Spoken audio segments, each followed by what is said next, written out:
Hey guys, tonight we are stepping back in time. Way back. We're heading to 12th century England. But you won't be a knight in shining armor or a king on a throne. No, your role is far more delicate, and frankly, far more dangerous. Tonight, you are a beautiful young woman whose face is about to launch 1,000 rumors and one very angry queen.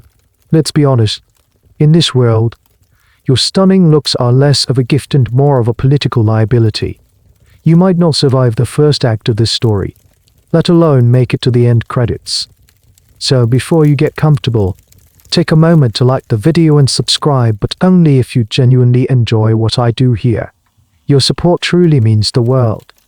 And while you're at it, I'd love to know where you're listening from. Go ahead and drop your city and the current time in the comments below. It's always a quiet thrill to see how far these stories travel. Now, dim the lights. Maybe turn on the fan for that soft background hum. And let's ease into tonight's journey together. The first thing you notice when you wake up isn't the light, but the chill. It's a deep, penetrating cold that seeps from the stone walls of your family's castle, a permanent resident of Clifford Castle in the Welsh Marches. You pull the scratchy wool blanket tighter around your shoulders, the scent of damp earth and wood smoke clinging to the fabric. This is your world, not the grand, sun-drenched castles of storybooks, but a functional, drafty fortress built for defense, not comfort. Your name is Rosamund, a beautiful name. Your mother used to say, for a beautiful girl. And you are. You've caught your reflection in the polished surface of a silver dish or the still water of the castle's well. You've seen the way the guards avert their eyes, the way the serving girls fall silent when you enter a room. You have hair the color of spun gold and eyes the color of a summer sky. It's a fact of your life, like the color of your dress or the daily rhythm of prayers in the chapel. But for now, it's a passive quality, a feature of your existence, not yet the engine of your fate. Your days are a quiet loop of prescribed duties for a young noblewoman of good standing. You learn the art of needlepoint, your fingers guiding the thread through coarse linen, creating patterns of vines and beasts that feel a world away from the rugged landscape outside your window. This is a crucial skill, as a woman's ability to manage a household's linens and tapestries is a sign of her worth. You spend hours with your mother learning about herbs which ones to soothe a fever, which to chase away moths from the woolen chests, and which to simply make the air in a stuffy room smell a little less like unwashed people and wet dogs. It's a surprisingly complex science. Your father, Walter de Clifford, is a lord of the borderlands, a man of honor and steel, more comfortable in a saddle than at a banquet table. He loves you, in his own gruff way. He sees your beauty as his greatest asset, not for its own sake, but for the brilliant match it will secure. A duke, perhaps, or a powerful earl. Your future is a political negotiation, and your face is the prime bargaining chip. You are being raised not to rule, but to be a worthy prize for a man who does. Sometimes, when the wind howls down from the Welsh mountains, you sit by a high, narrow window, a book of psalms open on your lap. Whether you can truly read the Latin or have just memorized the shapes of the words is a skill few people would ever think to question. The extent of literacy for noble women in your time is something that future historians will spend a lot of time arguing about. Some will claim many of you were highly educated, fluent in multiple languages, while others will argue that your reading was limited to prayer books. If you could read at all, for you, the book is more of a quiet companion, a justification for a few moments of peace. From this perch, you watch the world. You see knights practicing in the bailey, their swords clanging with a dull, rhythmic beat. You hear the gossip from traveling merchants who bring salt, spices, and news from London and beyond. They speak of the king, Henry II of his name. They call him the Lion of Justice, a man of boundless energy, a brilliant legal mind, a fearsome warrior who is currently locked in a silent, simmering war of wills with his own wife, Eleanor of Aquitaine. They say she is the most powerful woman in Europe, ruler of a vast domain in her own right, brilliant, cunning, and fiercely protective of her power and her son's inheritance. These names, Henry, Eleanor, are like thunder on a distant horizon. They belong to a world of power and intrigue that feels a million miles away from your quiet, cold castle. You are simply Rosamund de Clifford, a girl on the cusp of womanhood, known for her piety, her skill with a needle, and a face so lovely it's sometimes whispered to be a touch of magic. You have no idea that this very beauty is a candle flame in a dark room, about to attract the most powerful moth in the kingdom. And with him, a shadow you cannot yet comprehend. For now, you are safe. For now, you are unknown. Enjoy the quiet while it lasts. The quiet doesn't last. The peace of your structured life is shattered not by a Welsh raiding party, but by something far more disruptive, a royal visit.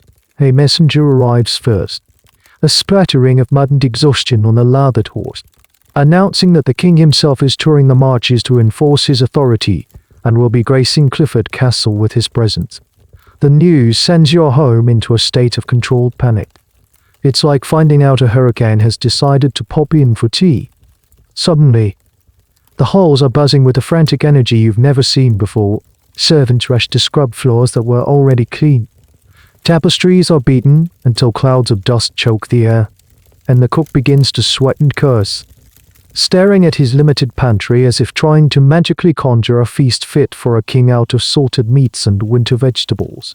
Your father, Walter, is a whirlwind of nervous energy, barking orders, his face a mask of ambition and anxiety. This is his chance.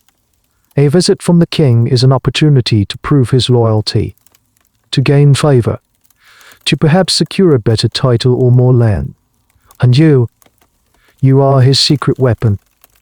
He tells you to wear your finest dress, the one the color of a bluebell, with silver thread at the cuffs. Your mother fusses with your hair for what feels like an eternity, weaving it into an intricate braid.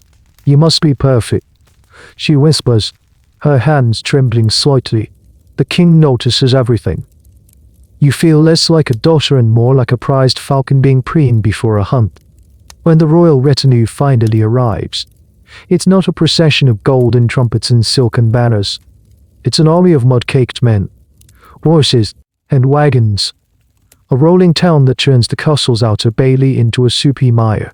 And at its heart is the king. Henry I is not what you expected from the stories. He isn't tall or classically handsome. He is of medium height, powerfully built, with a freckled, ruddy face and reddish blonde hair cut short and practical. He dismounts his horse with a fluid, impatient energy, already deep in conversation with one of his advisors, gesturing emphatically and ignoring the bowing lords around him. He wears no crown, just a simple woolen tunic and a short, practical cloak that gives his dynasty its nickname Plantagen, from the sprig of broom or plantagenista he often wore in his hat. Your father pushes you forward gently as the king approaches. Your Majesty, he says, his voice straining with reverence. May I present my daughter, Rosamund? And then it happens. The king stops talking. His restless energy comes to a sudden, jarring halt. His famous grey eyes, which are said to flash with terrifying anger, settle on you, and in that moment, the world shrinks to the space between you. He is not looking at you the way the castle guards do, with shy deference. He is not looking at you the way your father does, with calculating pride. His gaze is one of utter, focused consumption. It's the look of a man who has conquered kingdoms and bent popes to his will, who is now facing something he neither expected nor knows how to command, but desperately wants to possess. He steps forward, a slight smile playing on his lips. Mistress Rosamund, he says, his voice slower than you imagined. He reaches out and takes your hand, and this is the second shock. For a king, his hands are anything but regal. They are the rough, calloused hands of a horseman and a falconer, scarred and work-worn. The contrast between his coarse skin and your own soft palm sends a strange shiver through you. It's a touch that speaks of power, not of cords and silks, but of the raw, physical world he commands. Chroniclers would never record this specific moment. Later, Historians would debate endlessly about where and when you first met the king. Some would suggest it was during a formal presentation at court in London. Others a planned meeting orchestrated by your father. But for you, it was here, in the muddy courtyard of your own home, with the smell of wet horses and the din of 100 conversations fading into a distant hum.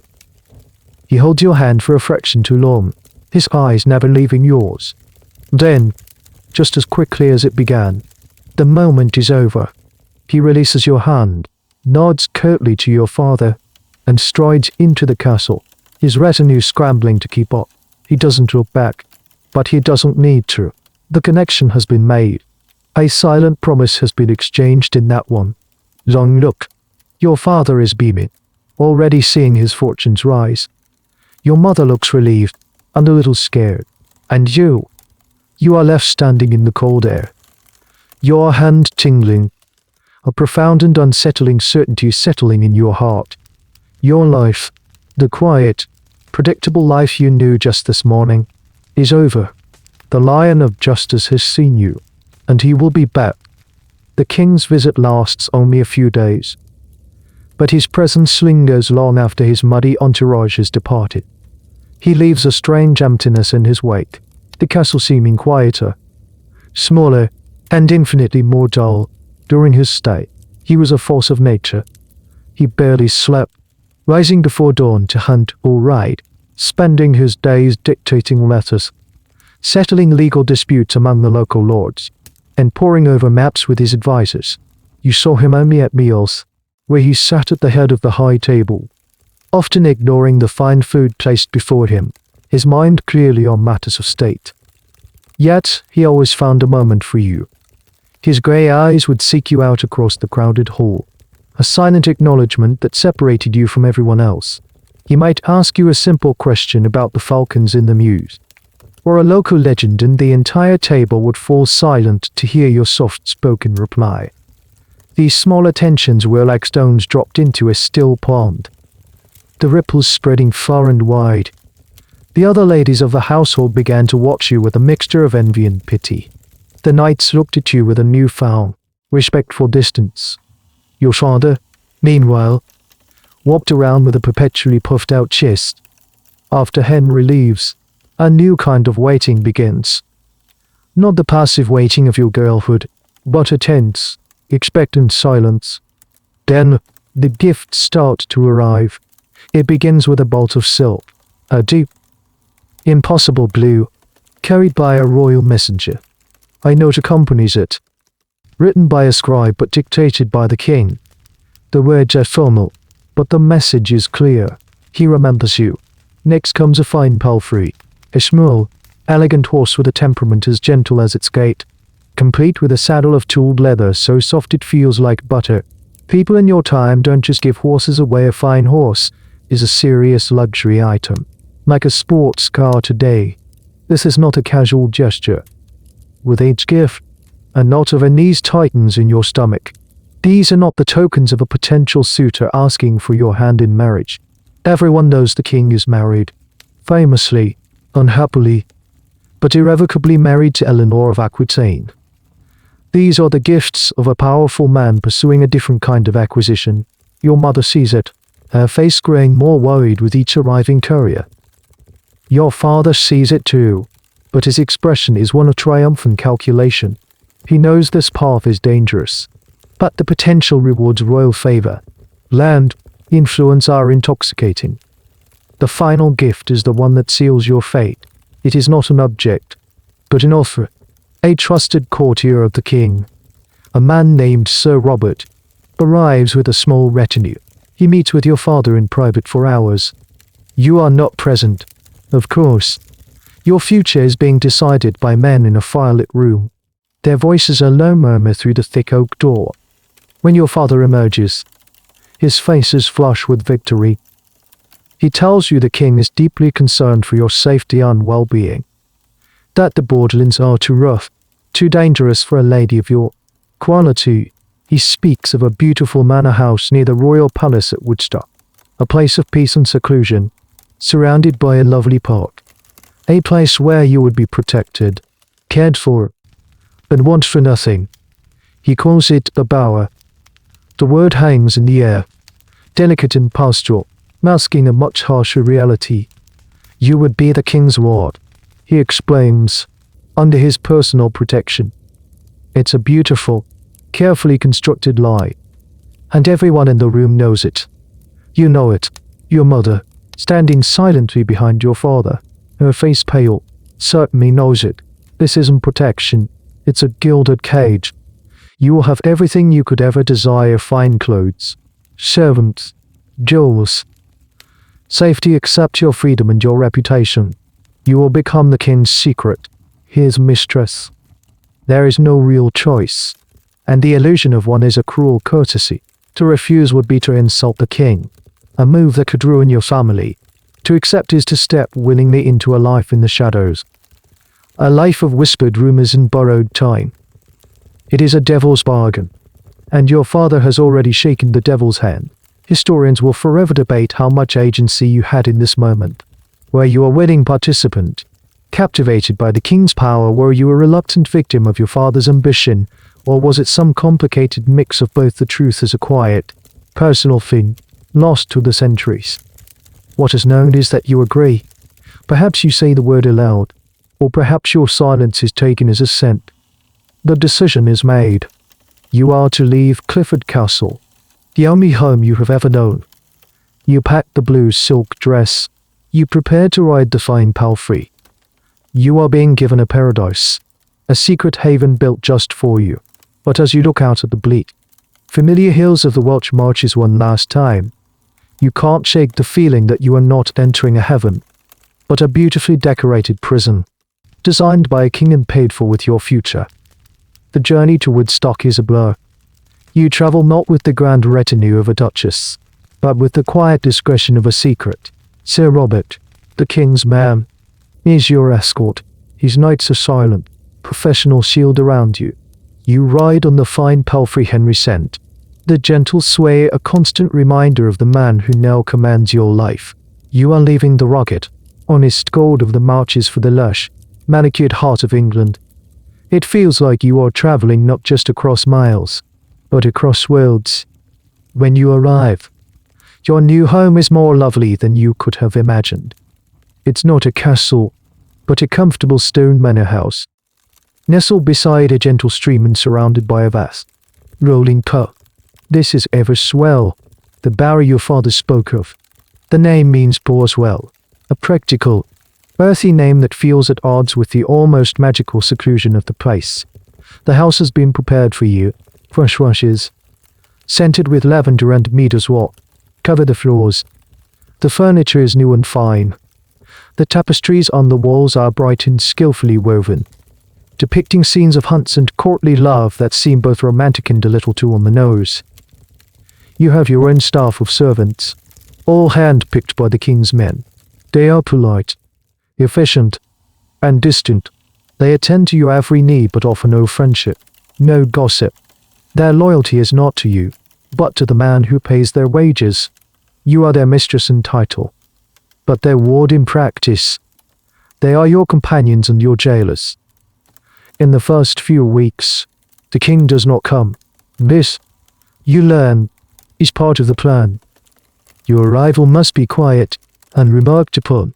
You must simply become a feature of the landscape, a mysterious lady living in the manor at the edge of the royal park. So you explore your new domain. The house itself is comfortable, but it is the park that becomes your sanctuary. It's a royal forest, which means it's the king's personal hunting ground. The laws here are swift and brutal. A common man caught poaching a deer could be blinded or hanged. This entire landscape is a demonstration of royal power. But for you, it is a place of breathtaking beauty. You walk beneath the canopy of ancient oaks and beeches, the sunlight filtering through the leaves in shifting patterns. You discover hidden glades where deer graze, unafraid of your presence. You sit by the stream that gives the bower its name, watching the water bubble over smooth stones. It is an idyllic existence, a painter's fantasy of courtly life, and yet it is profoundly lonely. Your days fall into a new rhythm. one defined by luxury and isolation. You have chests full of beautiful clothes you have nowhere to wear, books you can look at, and a lute you can learn to play. You are free to wander the park, but you cannot leave its boundaries. You are a rare and precious bird, and this is your magnificent cage. Then, one evening, as dusk settles over the park, he arrives. There is no grand announcement, no fanfare. He simply appears at the door, dressed in simple riding clothes, accompanied by only one trusted knight who remains outside. He fills the room with his presence, that same restless energy you remember from Clifford Castle. He smiles, and the loneliness that has been your constant companion for weeks begins to recede. He is different here, away from the pressures of court, the petitioners, the endless demands of the crown. He seems younger, more relaxed. He talks to you not as a king to a subject, but as a man. He tells you about his day, the frustrations with a stubborn baron, the joy of a successful hunt. He asks about your life, your thoughts, your quiet days in the bower. He listens, truly listens, in a way that makes you feel seen and valued. He presents a delicate silver chain, a book of poetry from France. But the real gift is his attention.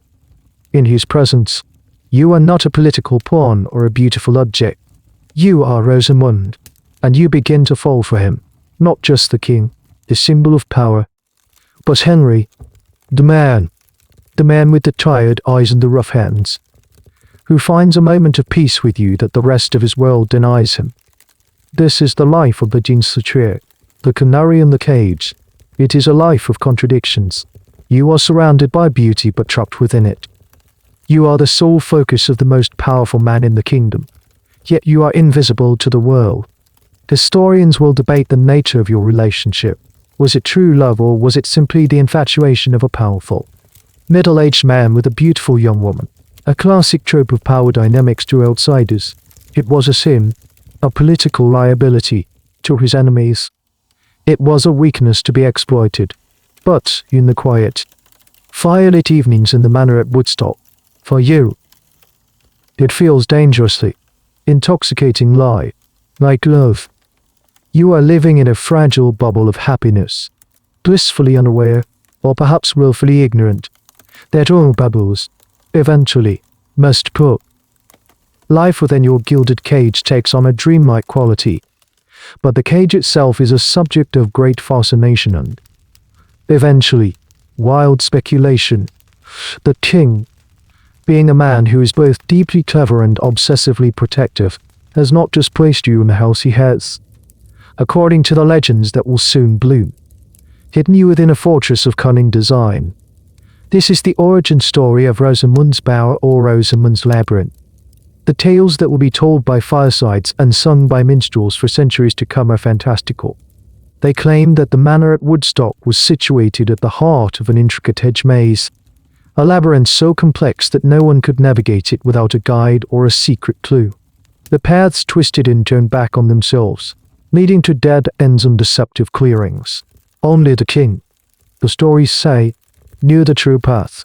He would navigate this leafy puzzle, sometimes guided by a silver thread, to reach you at its center, safe from the eyes of the court and the wrath of his queen. As you wander the park surrounding your bower, you can see how these stories might have taken root. The park itself is a sprawling, semi-wild place, with dense thickets of hawthorn and blackthorn, winding game trails that seem to lead nowhere, and ancient, gnarled trees that could easily be mistaken for enchanted sentinels. It is not a formal, manicured garden maze like those of later centuries, but a natural labyrinth of the English countryside. It's easy to get lost if you don't know the lay of the land. The king, with his huntsman's knowledge of the terrain, would have known every path, every stream, every shortcut, to an outsider trying to follow him. His route might seem magical, as if he simply vanished into the woods and reappeared at the bower. This, perhaps, is the mundane truth behind the myth of his expert knowledge of a familiar landscape, romanticized into a fairy tale. But the legend of the labyrinth serves a deeper purpose. It physicalizes your isolation. You are not just secluded, you are literally at the center of a puzzle box, a treasure to be hidden and protected. It also highlights the extreme measures Henry takes to keep your relationship a secret. This wasn't just a casual affair, it was a deeply guarded part of his life, requiring elaborate precautions. The very idea of a labyrinth adds a layer of illicit magic and deliberate secrecy to your story, transforming you from a simple mistress into an enchanted princess locked in a leafy tower. There's also a more practical, though less romantic, interpretation some historians favor. They argue that the labyrinth might not have been a maze of hedges at all. The term might have been a metaphor for the complex architecture of the house itself. Woodstock Palace was a sprawling complex of buildings, courtyards, and walled gardens. Your bower, likely a series of private apartments within or attached to the main palace, could have been designed with a confusing layout of corridors, private staircases, and locked doors, a labyrinth of rooms and passages. In this version, the silver thread wasn't for a garden maze, but perhaps a key, or a secret knock, a password that granted the king access to your private world. Regardless of its form, the labyrinth becomes a powerful symbol. It represents the king's desperate attempt to compartmentalize his life, to have his kingdom and his queen on one side, and his secret love on the other, with a supposedly impenetrable barrier between them. But no barrier is truly impenetrable. A secret, especially a royal one, is like water. It will always find a crack to seep through. And there is a cold little detail hidden within the romance of the labyrinth. While it was designed to keep others out, it also served to keep you in. You are at the center, the prize, the jewel, but you are also the prisoner. You hold the king's heart, but he holds the key. You have everything a person could want, except the freedom to walk out the front door and choose your own path. The maze protects you, but it also defines the absolute limits of your world. For now, it feels like a sanctuary, a magical place shared only by you and your king. You have no idea that the most determined person in the kingdom is already searching for the end of the thread, and she is not known for her patience. While you are living out your secret, romantic idyll in the heart of a supposed labyrinth, it's time we talk about the minotaur, or in this case, the queen.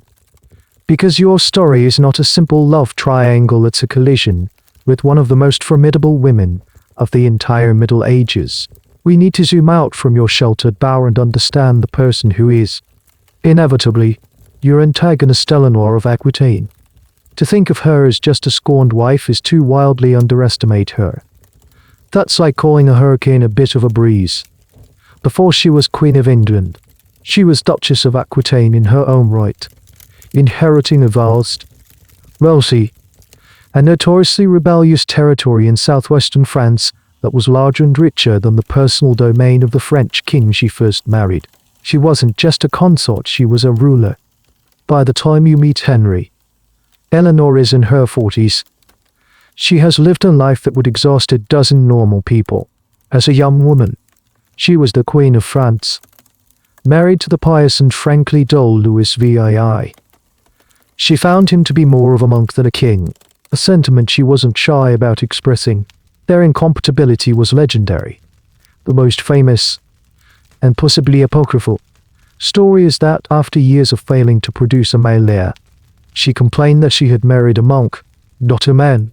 This quote is likely a later invention, but it perfectly captures the spirit of their disastrous union. She even went on crusade with him. The Second Crusade. This wasn't a case of a queen waiting patiently at home. She gathered her own vassals from Aquitaine and marched to the Holy Land, a logistical and political feat of staggering proportions. Once there, her behavior caused a massive scandal. She was accused of everything from having an affair with her own uncle, Raymond of Antioch, to giving the enemy tactical advice. Historians still fiercely debate the truth of these accusations. Were they misogynistic smears meant to discredit a powerful woman who dared to operate in a man's world, or was she genuinely playing her own political games in one of the most dangerous places on earth? Whatever the truth, it cemented her reputation as a woman who was beautiful, intelligent, and dangerously independent. Her marriage to Louis was eventually annulled.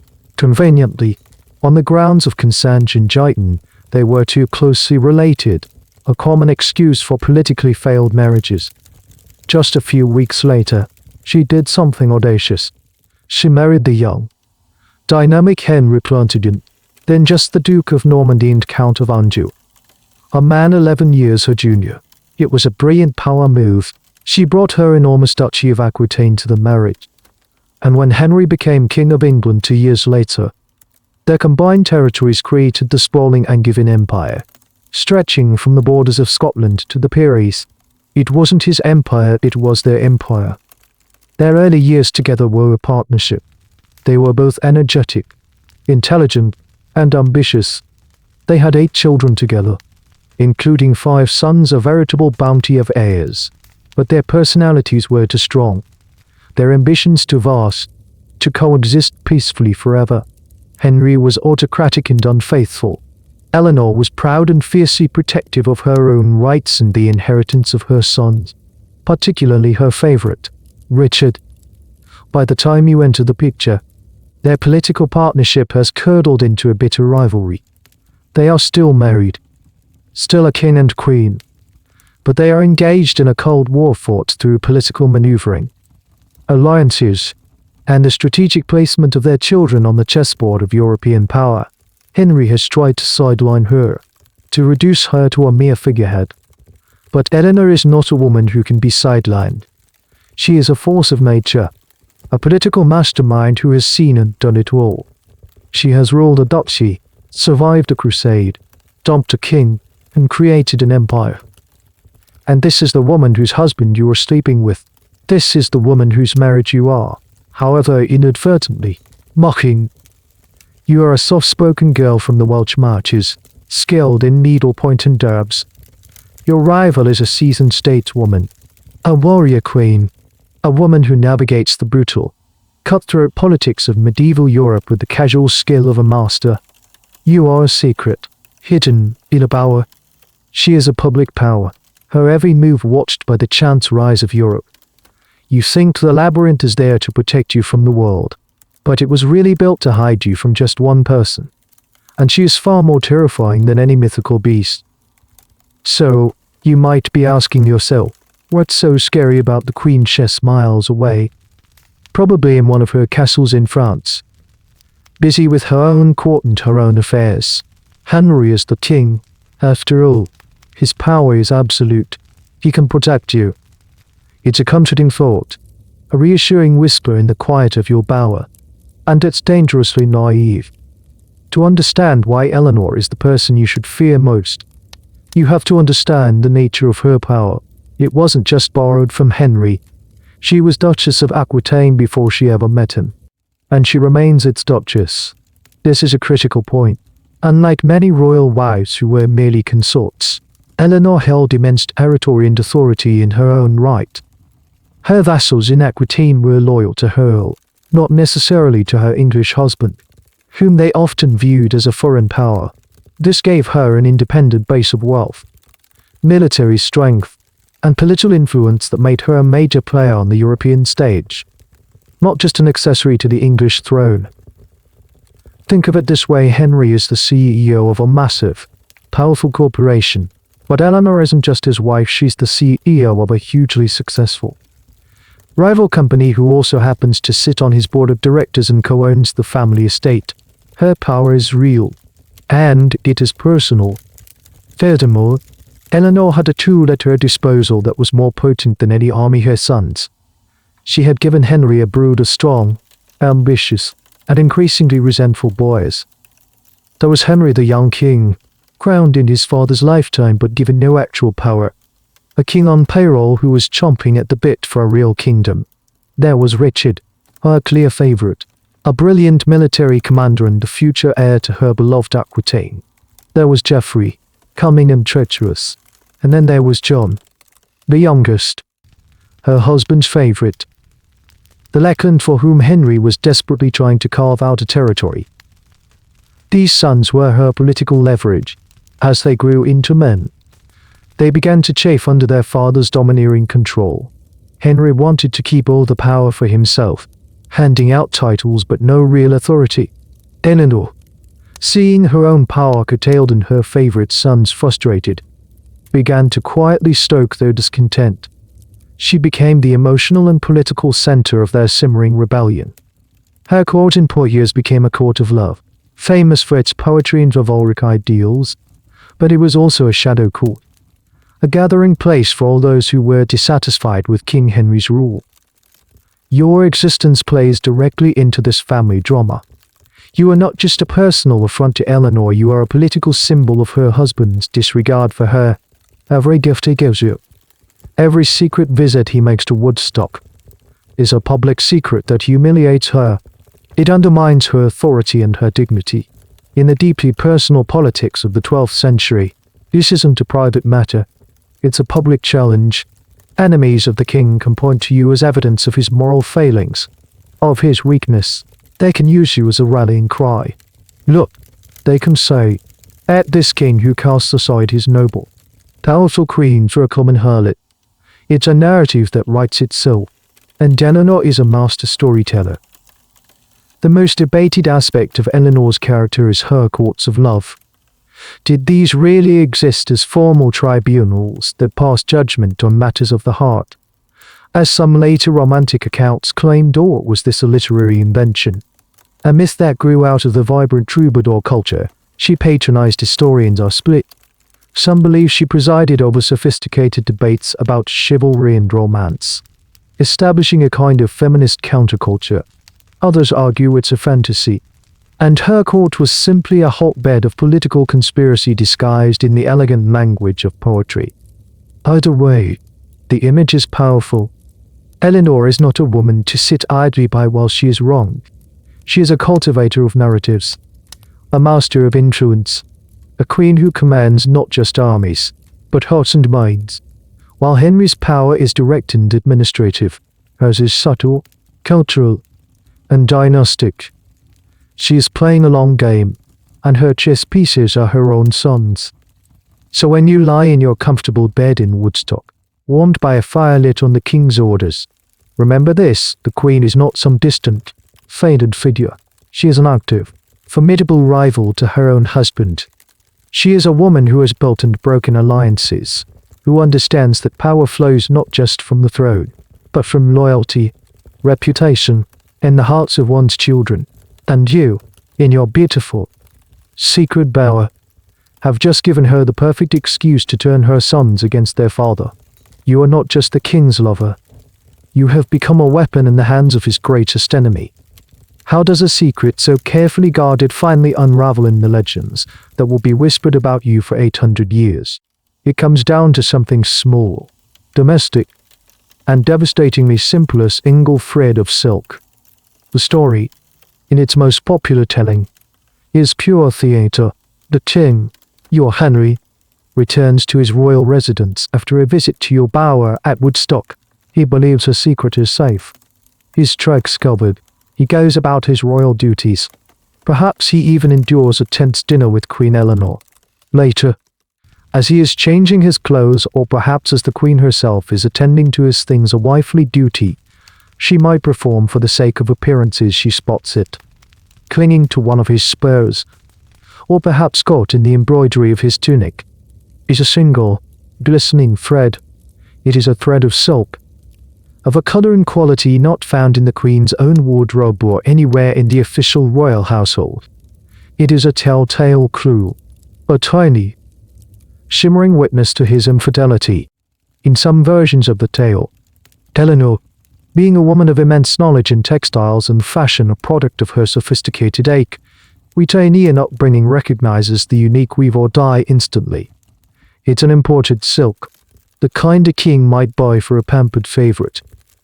This tiny thread is the key, but a key is useless without a lock to turn. According to the legend, Eleanor doesn't confront Henry. A public accusation is not hers while its mission gives him a chance to deny it. Instead, she holds on to this small piece of evidence and waits. The legend then gets even more creative. It claims that she attached a small ball of thread to the king's spur before he next rode out, the thread unspooling behind him as he rode. a shimmering line leading her directly to your doorstep. It's a wonderfully clever, almost fairy tale-like image, a trail of breadcrumbs made of silk. The historical reality is, of course, likely far more mundane. Secrets in a royal court are a currency, and they rarely stay hidden for long. A stable boy might have noticed the king's horse was ridden further than he claimed. A servant in your own house might have been bribed or threatened. A courtier, seeking favor with the queen, might have passed along a rumor he'd heard. The thread of silk is almost certainly a metaphor, a poetic device to explain the moment of discovery. It represents the simple, unavoidable truth that a secret life always leaves traces, no matter how careful you are. You can't erase every fingerprint, every stray hair, every single thread. But the legend of the silk thread is the one that endures because it's so personal and so visual. It pits the two women against each other in a battle of wits. It makes the discovery an act of feminine perception. Eleanor doesn't need spies or soldiers, she just needs her sharp eyes and her deep understanding of her husband's world. It highlights the contrast between the queen, with her legitimate place in the royal wardrobe, and you, the outsider, whose very presence is betrayed by the finery the king lavishes upon you. There's a curious little detail often overlooked in this part of the story: the spur. A spur is an instrument of control, used to urge a horse forward. In the legend, it becomes the instrument of the king's own undoing. It's the very symbol of his restless energy, his need to ride, to move, to visit you. That betrays him. It's a perfect piece of literary irony. Whether the discovery happened because of a literal thread or a metaphorical one, the result is the same. The queen now knows, or more accurately, she has the confirmation she needs to act on what she has likely suspected for a long time. The knowledge is a weapon, and Eleanor is not one to leave a weapon sheath. Historians still puzzle over the exact timeline. When did Eleanor find out? How long did she know before she decided to make her move? Did she wait for the most politically opportune moment to reveal her knowledge? This is one of those questions that lies in the murky intersection of personal grievance and political strategy. For you, sitting in your sun-dappled park, the world has not yet changed. You are still arranging flowers, still waiting for the sound of Henry's horse. You are unaware that the thread connecting you to the king has been found, and that someone is now following it, not with the intention of joining your idyllic world, but of burning it to the ground.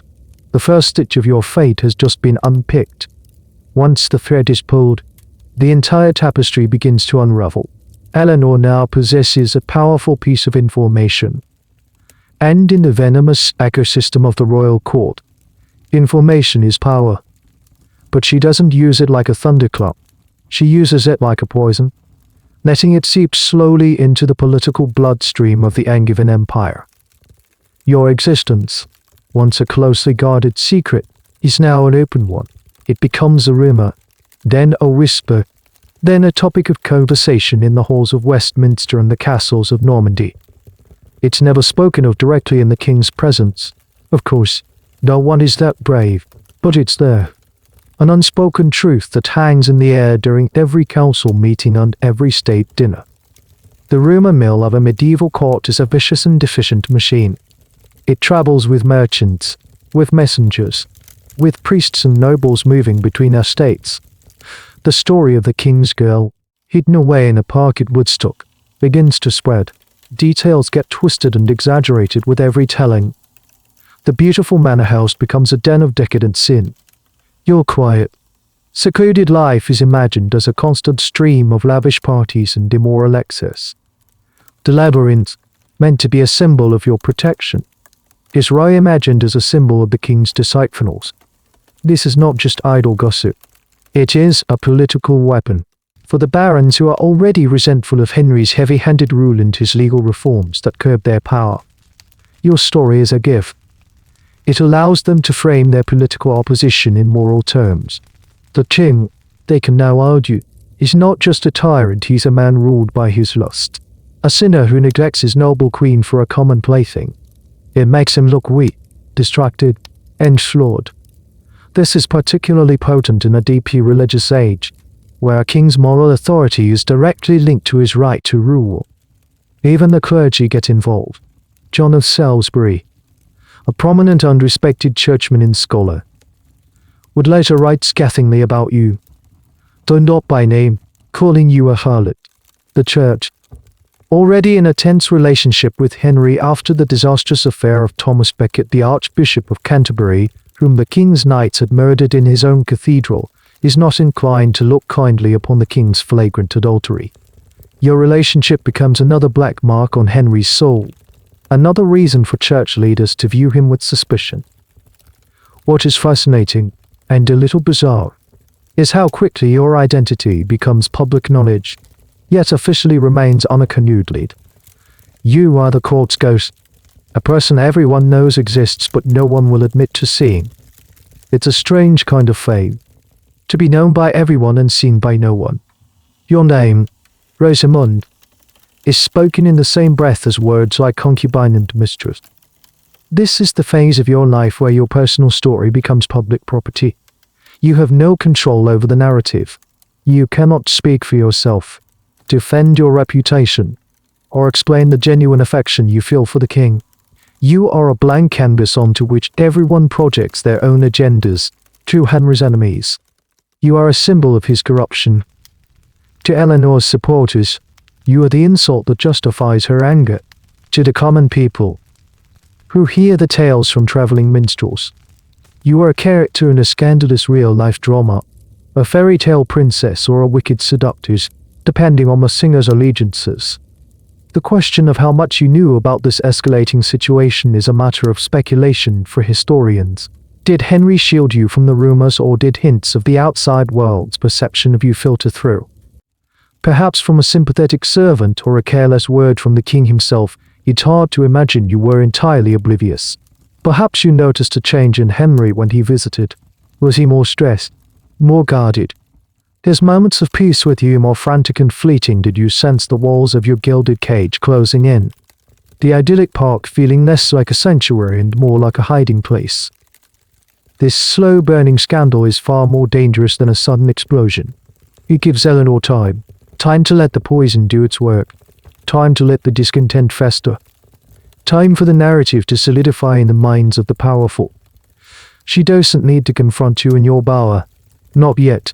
First, she must isolate you. Not physically, but politically. She is turning public opinion against you and, by extension, against the king. She is transforming you from a person into a problem.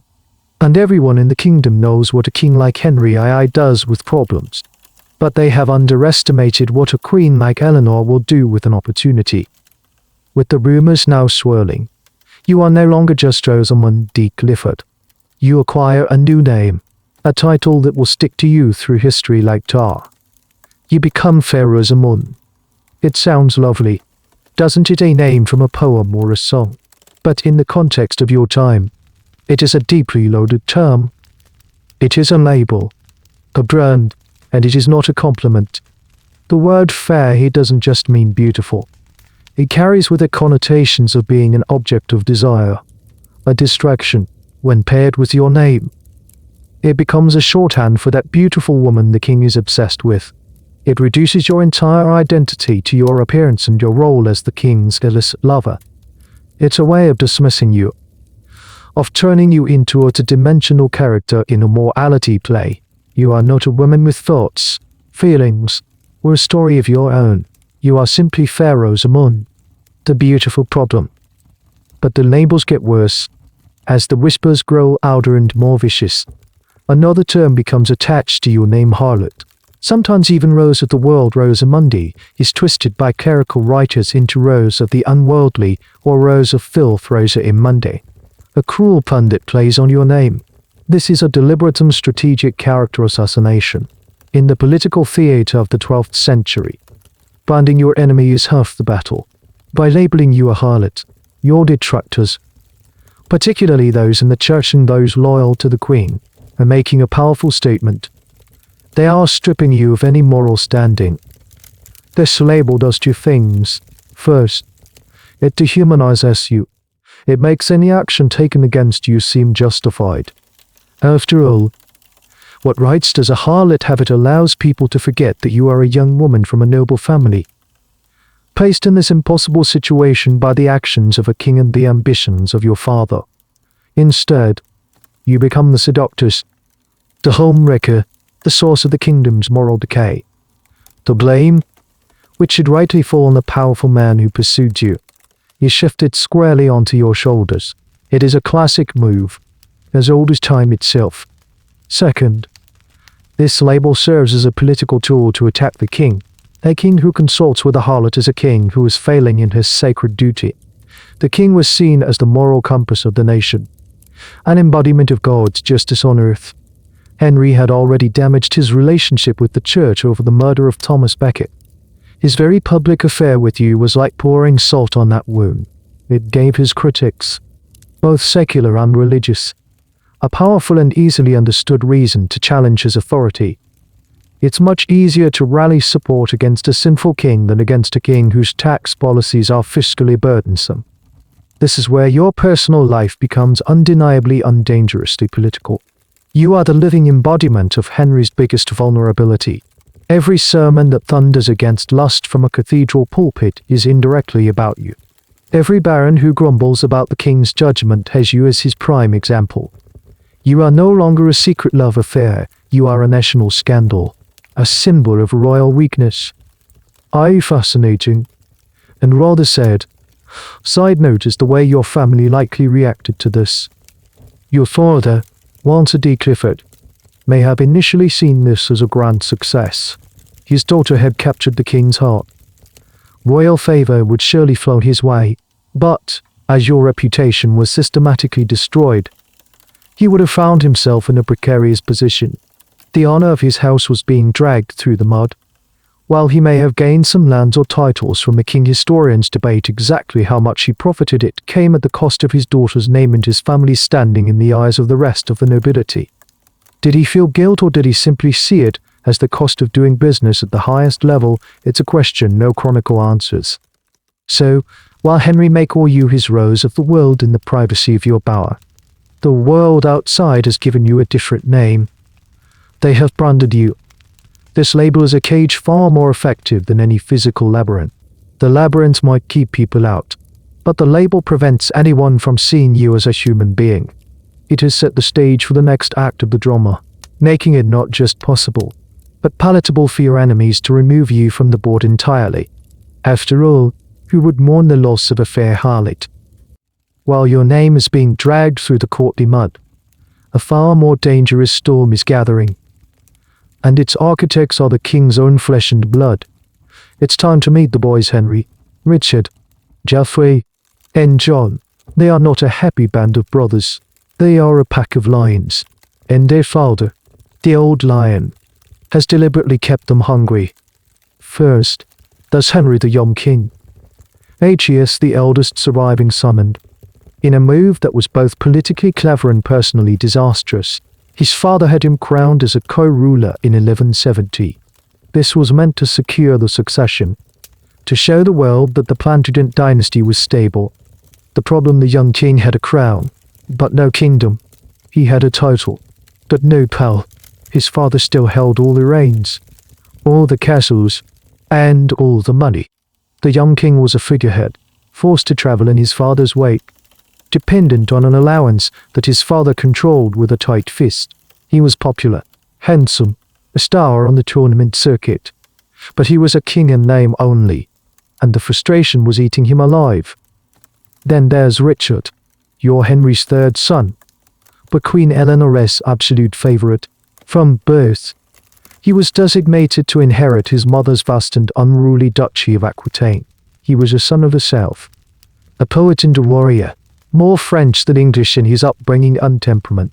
He was already a seasoned commander, fighting to tame his mother's rebellious vassals.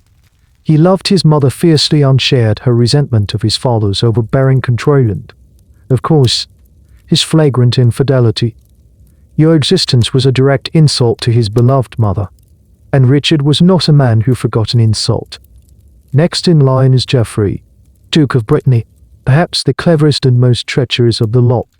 Contemporaries described him as a brilliant, persuasive speaker, but also as a born conspirator, a man who sowed discord for the sheer sport of it.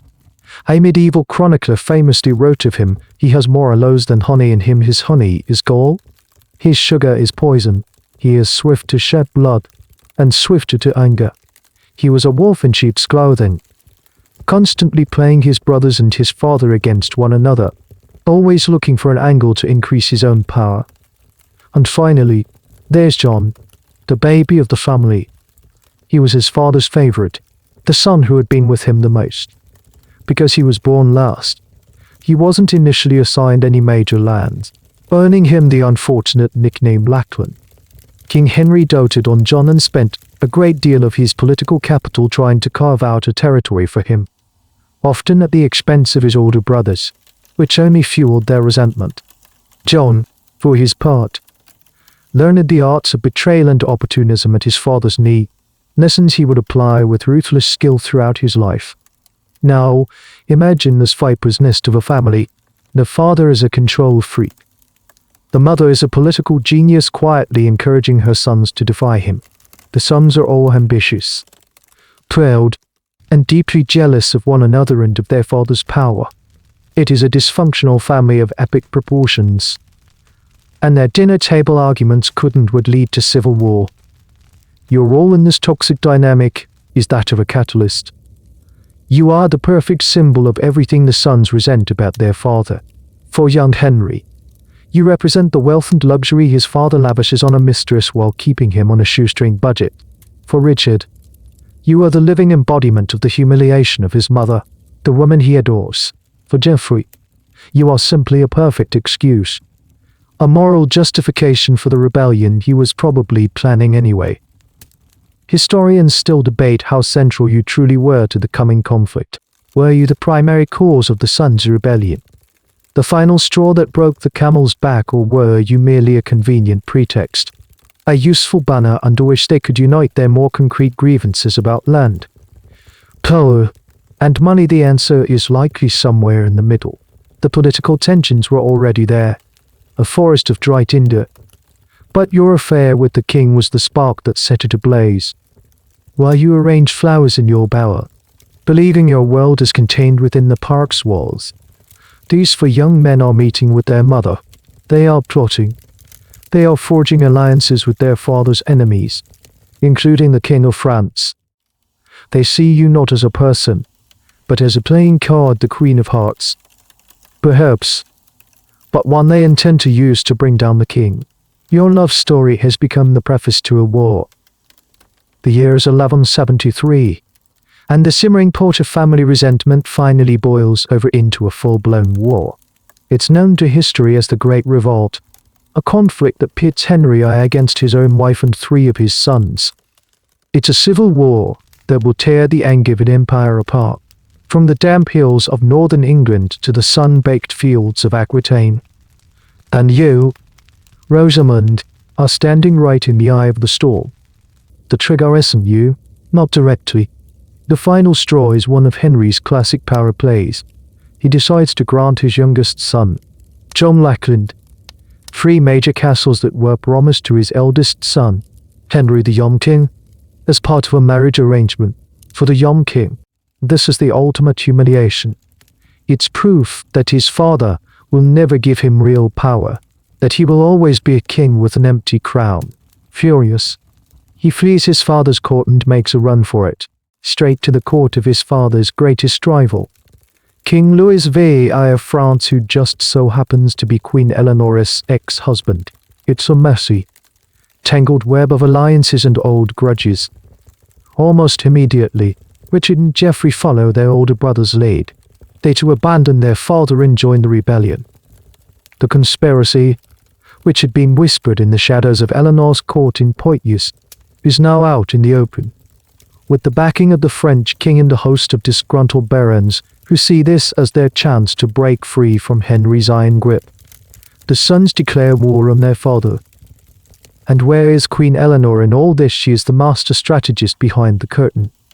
Chroniclers of the time are clear she was the principal instigator of the revolt, having stoked her son's ambitions and frustrations for years. She now encourages them to take up arms.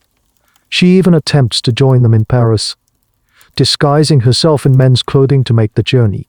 But she is captured by King Henry's forces before she can escape. Her direct involvement is over, but her work is done.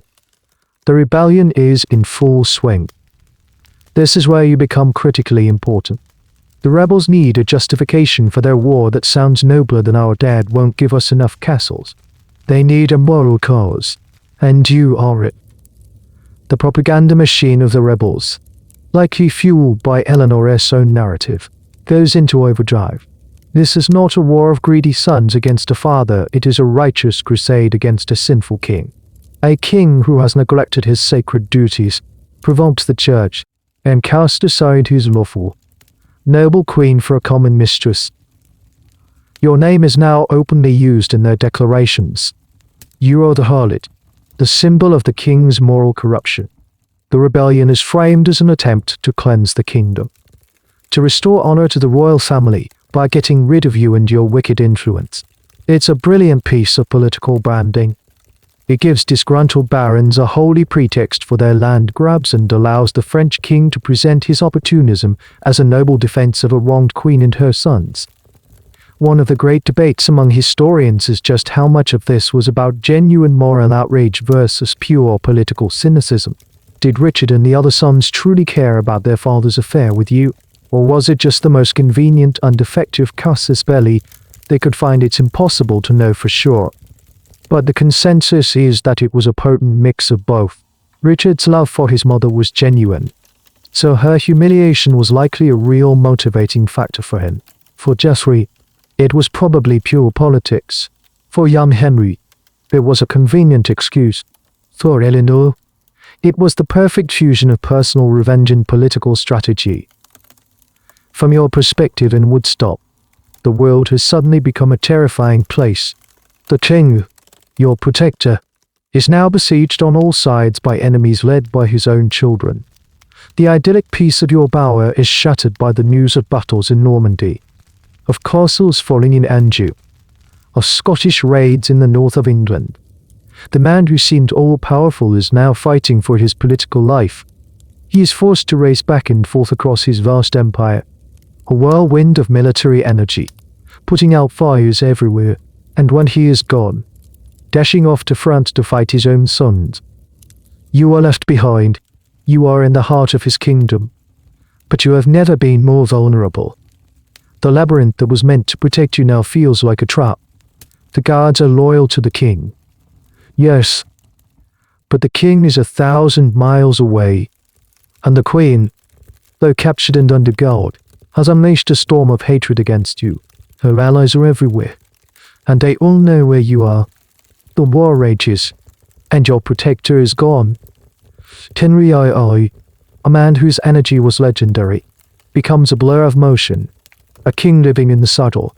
He is in France, then in England, then back in Normandy, leading his armies, crushing rebel-held castles, and outmaneuvering the forces of his own sons. He is at his best in these moments of brilliant, relentless military commander fighting for his crown, but his absence creates a terrifying power vacuum around you. Your world, once defined by the walls of your barren park, now shrinks to the size of your own heartbeat. Every distant shout, every hoofbeat on a faraway road, sends a jolt of fear through you. The servants, once so plussed and deferential, now dart about with anxious eyes, whispering in corners. They know, as you do, that you are a target. You are the symbolic heart of the rebellion's justification, the harlot whose removal is one of their stated goals. You are left in the care of a handful of the king's most trusted knights. They are good men, loyal to Henry, but they are a tiny island of royal authority in a sea of uncertainty. The local barons, even those who haven't openly joined the rebellion, are watching and waiting to see which way the wind blows. Offering aid to the king's controversial mistress while he might be losing a civil war is not a good career move. You are politically radioactive. No one wants to be associated with you. Your isolation, once a romantic concept, is now a stark and dangerous reality. You spend your days pacing the rooms of the manor, or walking the familiar paths of the park. But the beauty of the place has vanished. The ancient oaks now seem to loom over you like silent, judgmental giants.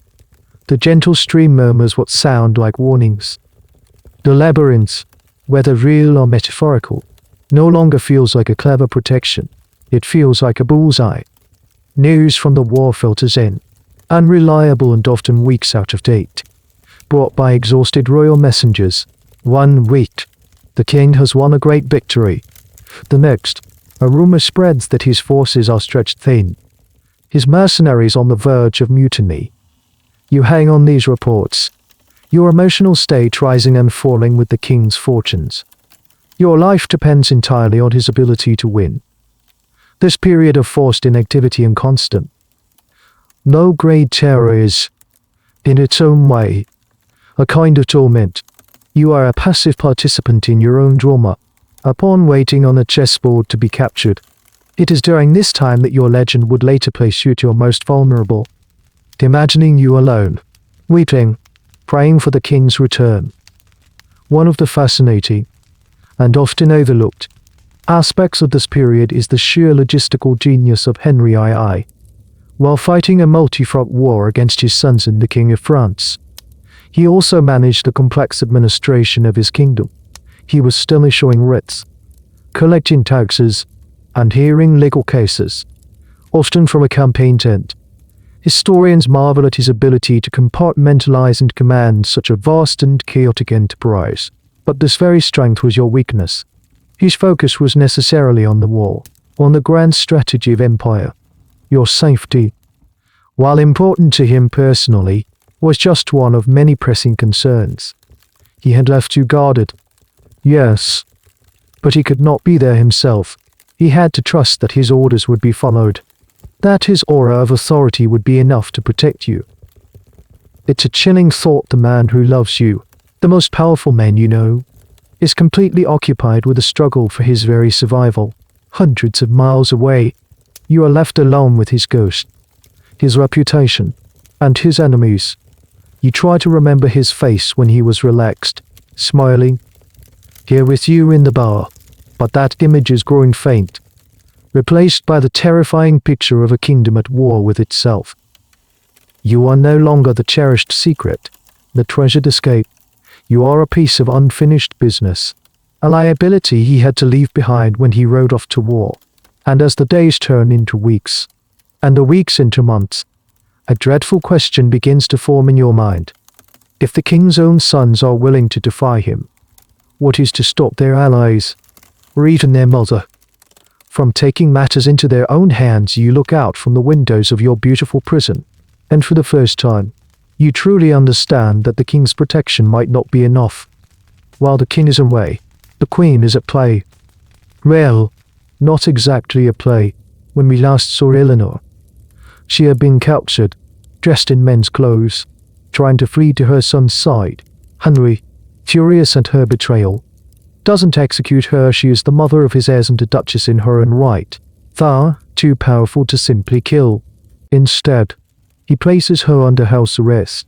For the next decade and a half, Eleanor of Aquitaine will be a prisoner, moved from castle to castle, mostly confined to Sarum, the bleak and windswept fortress at Old Sarum.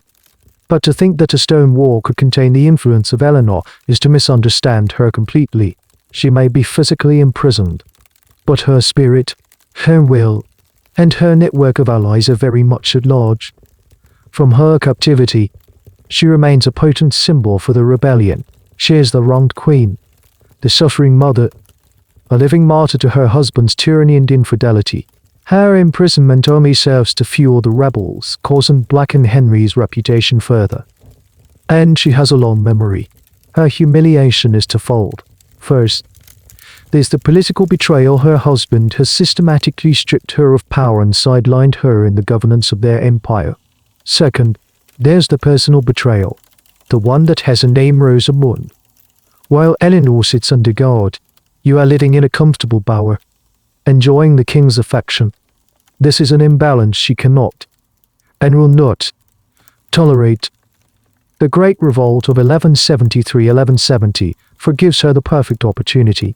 The kingdom is in chaos. The king's authority is stretched to its breaking point.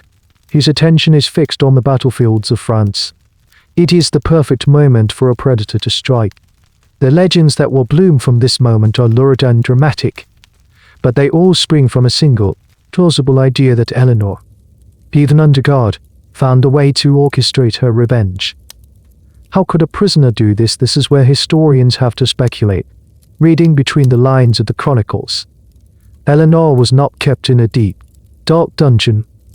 She was a high-status prisoner, allowed her own servants a degree of comfort. She could receive messages and, with the right loyal servant or be able guard, she could certainly send them.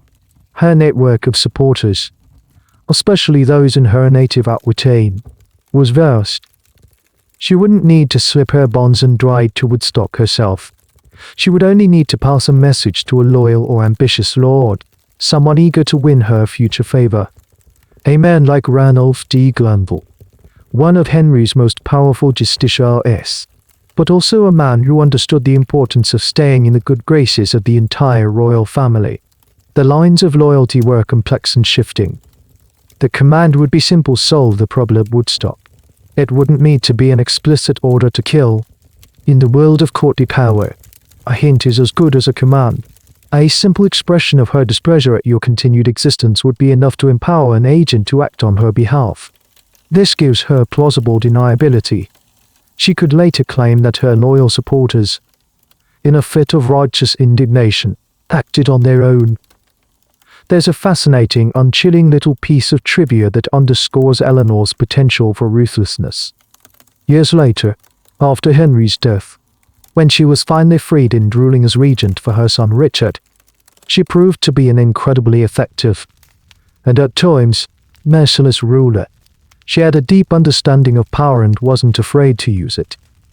The idea that she would passively accept her husband's affair while she had the means to stop it seems utterly out of character.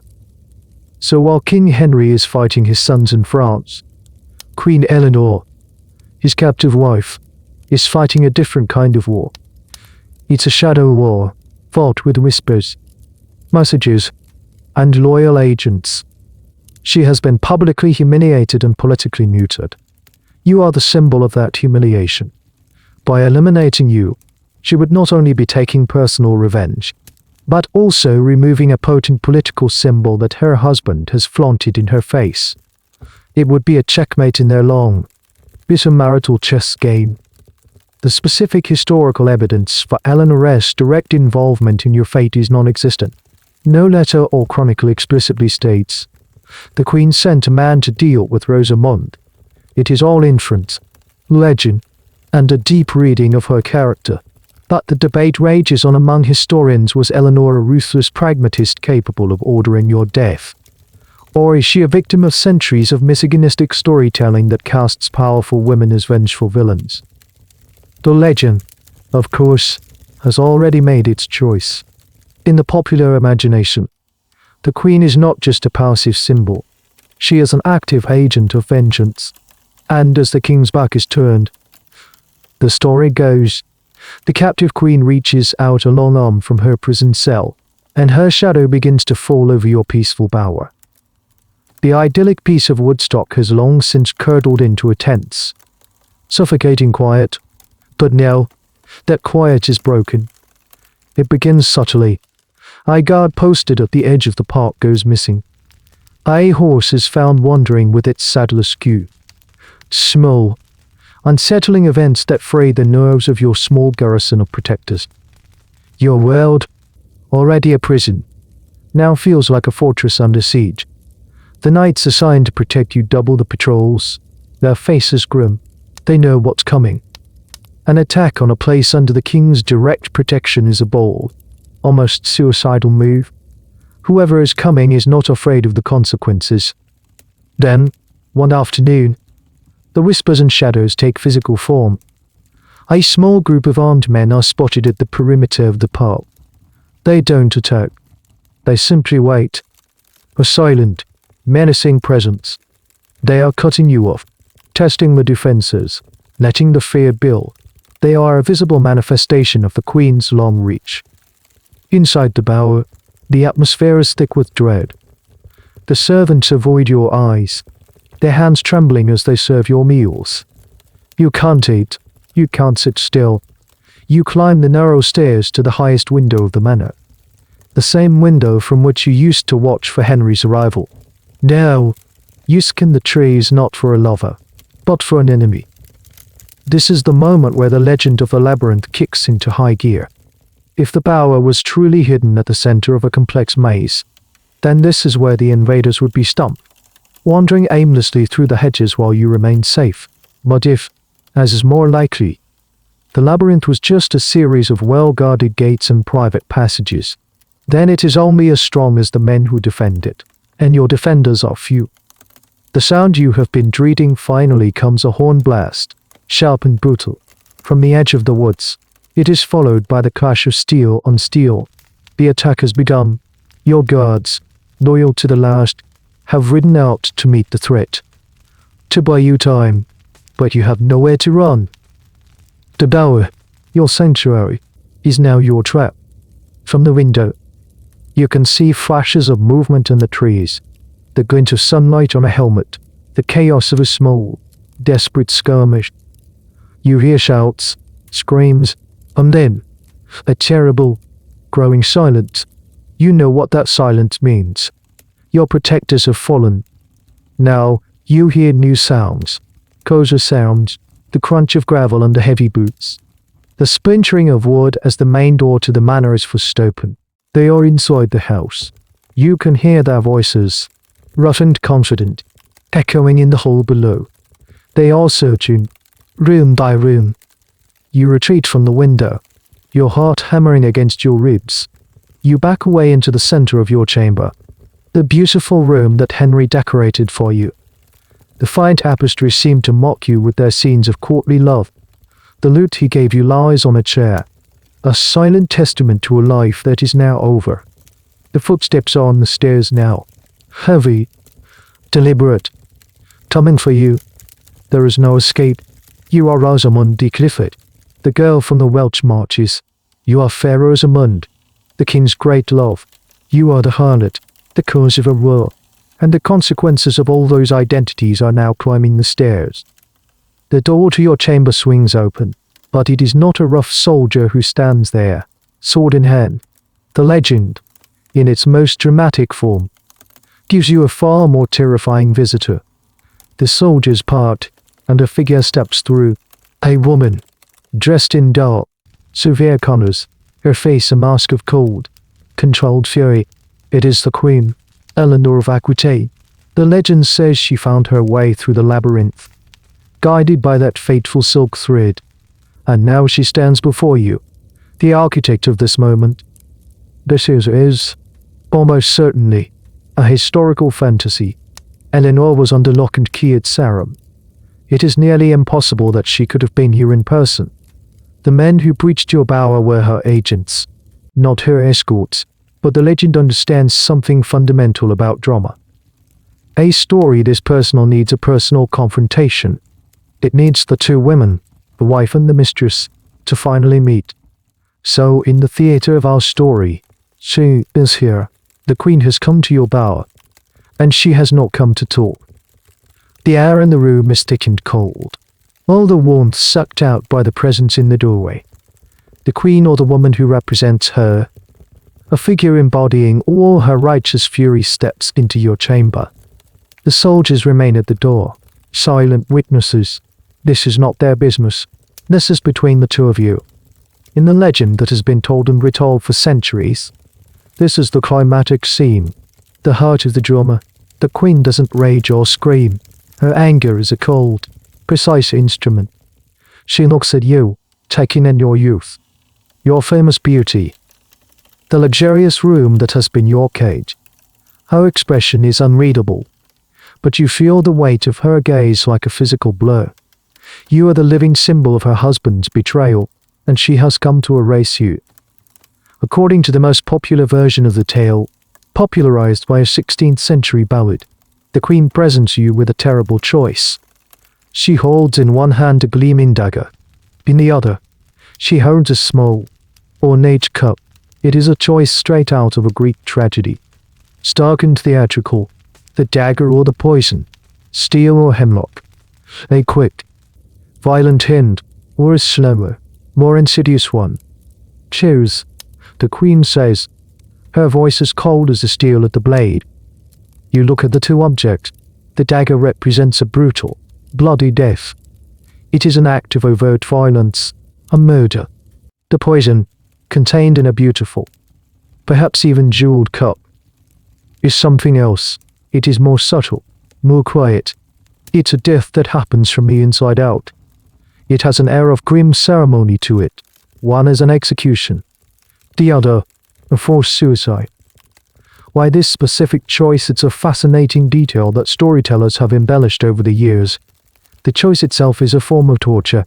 It forces you, the victim, to be an active participant in your own death. It's a final, cruel assertion of power. The queen is not just killing you, she is making you choose the instrument of your own demise. It is the ultimate humiliation. This scene is, of course, almost certainly pure fiction. It is far too theatrical for the messy reality of medieval politics. Yet, it has persisted for a reason. It perfectly encapsulates the symbolic nature of your conflict with the queen. The dagger represents the open, violent power of the male world, the world of knights and battles. The poison represents a different kind of power, one often attributed to women in misogynistic folklore, secret, hidden, and deadly. It speaks to the stereotype of the poisoning queen, a common trope in stories of courtly intrigue.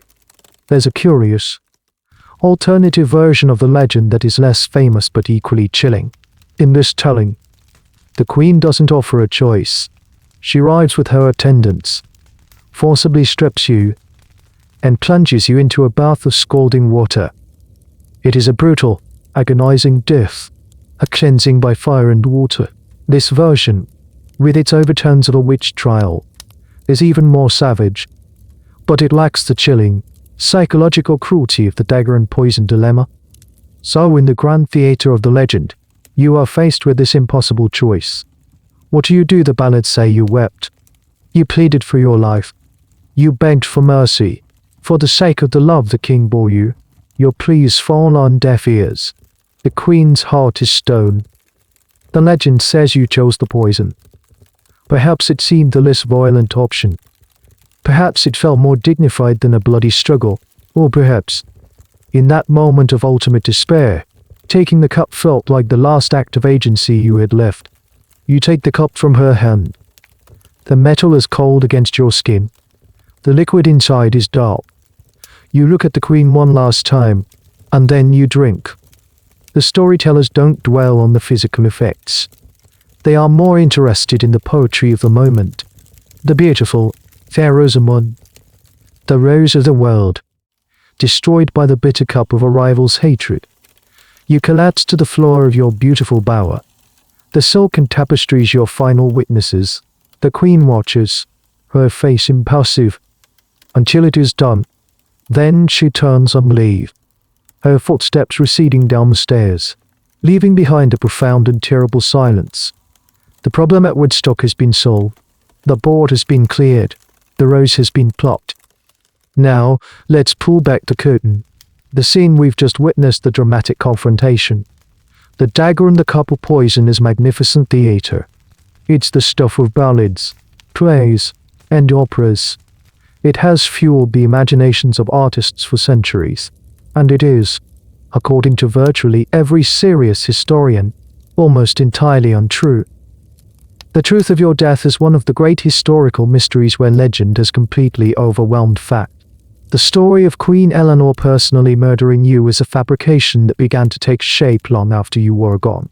The first hints of a dramatic end appear in chronicles written a few decades after your death. But the full-blown, poison cup narrative doesn't emerge until the 14th century, and it's really cemented by that popular ballad in the 16th century. It's a story that was invented, polished, and perfected over hundreds of years because it was a better story than the likely truth.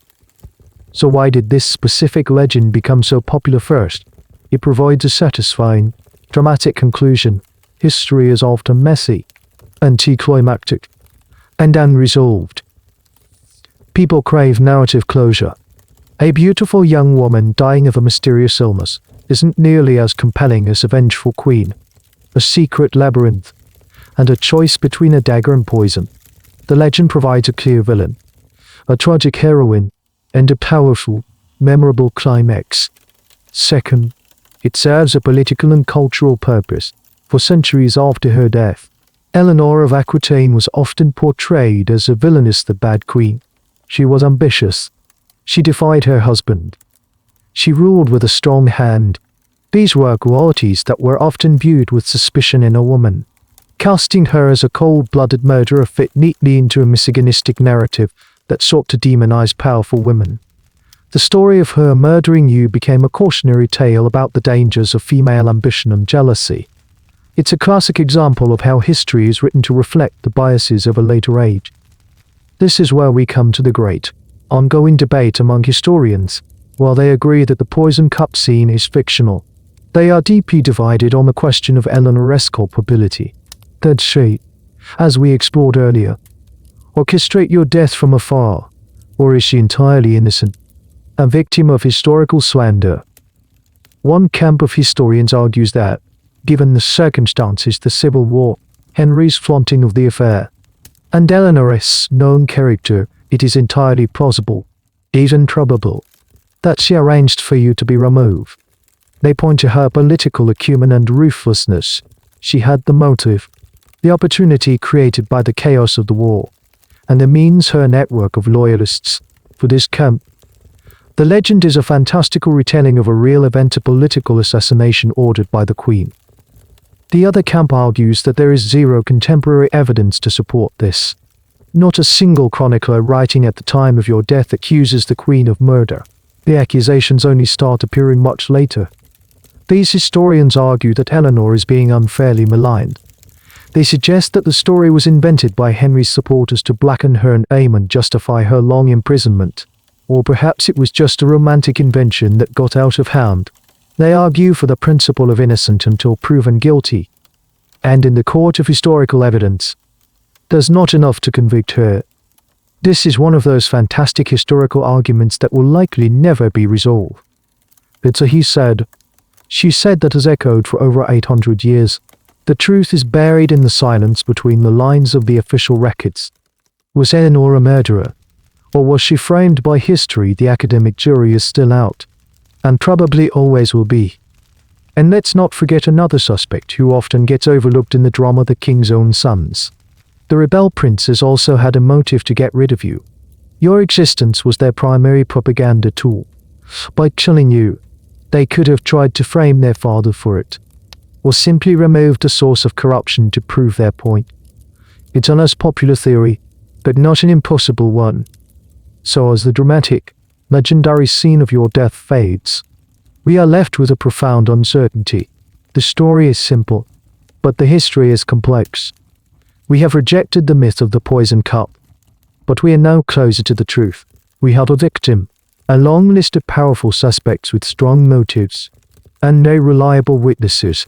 The only thing we know for sure is that you died, young and shrouded in controversy. To find out how that really happened, we have to look past the legends and into the few, spare facts that remain. Alright, let's strip away the layers of legend. No labyrinth, no confrontation, no poison cup. What do we actually know about your death? The historical record is sparse, frustratingly so, which is precisely why the legends were able to flourish. But the few facts we have point to are much quieter, sadder, and more realistic. The most reliable contemporary accounts state that you died in the year 1176. That date is crucial. The Great Revolt, the war between Henry and his sons, ended in the autumn of 1174. Henry was victorious.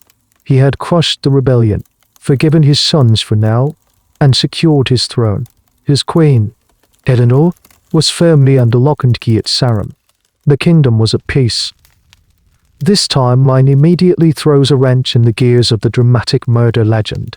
If you were murdered as an act of war or revenge during the rebellion, Your death would have occurred in 1173 or 1174, when Henry was absent and the kingdom was in chaos.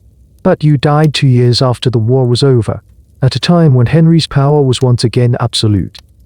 This makes a brazen attack on your bower by a rival lord or an agent of the Queen far less likely. To attack the king's acknowledged mistress during peacetime would be an act of suicidal treason. So if you were murdered, what happened? The chronicles provide a clue. They say you died at your bower and were taken for burial to the nearby Godstone nunnery. Crucially, they mention you were being treated for an illness. The most likely cause of your death, the one that most historians now accept, is tragically mundane. You died of natural causes. What kind of illness we'll never know for certain. In the 12th century, medicine was rudimentary. People died young and often from causes that are easily treatable today. It could have been anything from a sudden, virulent fever like tuberculosis or sepsis, to complications from a miscarriage or childbirth, a very real possibility for a woman in your position. Some have even speculated about a form of cancer. We have no record of your symptoms, only the outcome. Imagine this revised scene. There is no queen, no dagger. There is just you, in your chamber at Woodstock, growing weaker by the day. The king, perhaps visiting between his endless administrative duties, sits by your bed, his usual restless energy stilled by worry. He is the most powerful man in Europe, able to command armies and change laws. But he is powerless against the fever that consumes you. He can summon the best physicians in the kingdom, but the remedies of bloodletting and herbal concoctions are useless. This version of your death is less dramatic, but in many ways, it's more tragic. Your end comes not with a bang, but with a slow, quiet fade. You die not as a pawn in a great political game, but as a young woman whose body failed her. The great irony is that after surviving the very real political dangers of a civil war, after being the focus of so much hatred and intrigue, you were likely brought down by an anonymous microbe. There is, however, one final, tantalizing piece of physical evidence that keeps the murder theory alive for some. When your tomb was opened in the 17th century, the antiquarian Thomas Hearne, who examined your skull, claimed it was full of a balsamic odor. Later, more romantic accounts twisted this to mean that the scent of perfume proved you were poisoned. A fanciful and unscientific leap. A more modern, and still highly speculative, theory suggests that if you were poisoned, it might have been a slow-acting agent, like an arsenic compound, administered over a long period. This would cause a lingering illness and a slow death that could easily be mistaken for natural causes. It would be the perfect crime, a quiet assassination that leaves no obvious trace. Who would do this? It could still have been an agent of the Queen, playing a very long and patient game, or perhaps a court rival of the king's, seeking to cause him personal pain. We are back in the realm of pure speculation. Ultimately, the most probable truth is the least exciting one. You were a young woman in an era of high mortality, and you got sick and died. Your story's legendary ending was a posthumous invention, but your death, however it happened, sent shockwaves through the king's life, and set in motion a strange and fascinating final chapter for your own legacy. Your death, whether from a quiet illness or a hidden poison, hits King Henry like a physical blow. This is not the reaction of a man who has simply lost a plaything. His grief is profound, public, and reveals the genuine depth of his affection for you. For a king known for his restless energy and iron self-control, his response is a startling display of emotion. First, he spares no expense on your burial. You are not quietly interred in some forgotten churchyard. He arranges for your body to be taken to Godstone Nunnery, a respected religious house for women of good birth located just a few miles from Woodstock. This choice is significant. By placing you in the care of nuns, he is making a statement about your piety and character, a direct rebuttal to the harlot label his enemies had thrown at you. He is trying, posthumously, to restore your good name.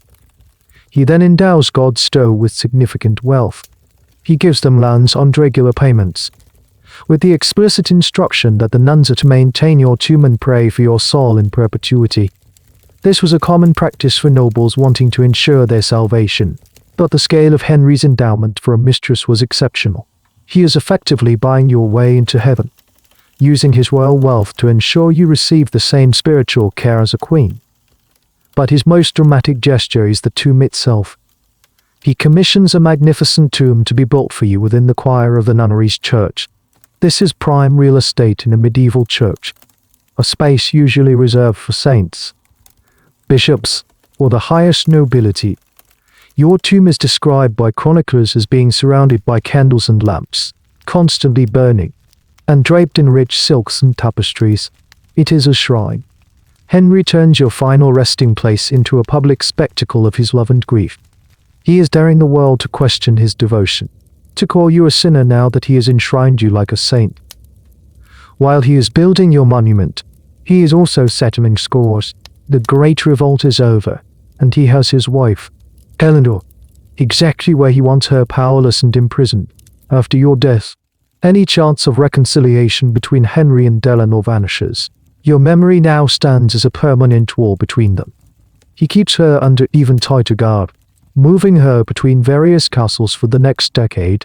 Her imprisonment becomes a fixed reality, and many at the time would have seen a direct link between his grief for you and his harshness towards his wife.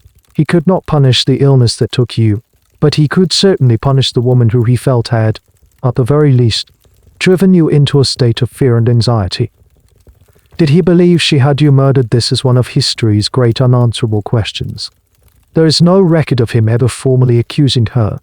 To do so would have been politically explosive, an admission that his own queen was a murderess, which would cast a dark shadow over their sons and the legitimacy of his entire dynasty. It's possible he harbored deep suspicions but knew he could never prove them, or that acting on them would cause more chaos than it was worth. His decision to keep Eleanor locked away for the rest of his reign might have been his silent, final judgment. This period also reveals a fascinating, and rather dark, aspect of Henry's character. He was a man who loved fiercely, but his love was possessive. In life, he hid you away in a bower. In death, he displays you for all the world to see, encased in a magnificent tomb.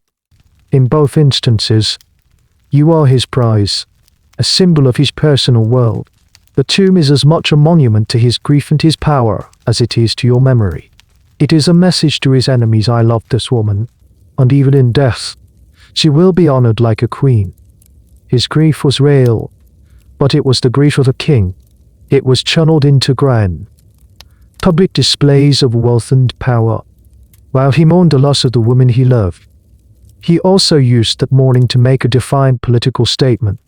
He had lost you, that he had won the war, and your magnificent Amat Godstow was a symbol of his victory. The final, silent rebuke to the wife and sons who had driven him to it. While you are being laid to rest in a magnificent tomb, the other woman in this story, Eleanor of Aquitaine, begins a long, slow, and deeply frustrating chapter of her life. Your death does not free her. If anything, it seals her fate. She will spend the next 13 years until Henry's own death as a prisoner. This is a long winter of the great queen. Her imprisonment is a strange one. She is not in a dungeon, chained to a wall. She is a high-status captive, a queen in gilded cage, not unlike the one you once occupied, though hers is far less pleasant. She is moved between various royal castles, primarily Windsor and Sarum. Old Sarum, in particular, was a formidable and grim fortress, a far cry from the vibrant, cultured courts she had presided over in Poitiers or London. She has her ladies-in-waiting. She is dressed in fine clothes, but she is stripped of all political power.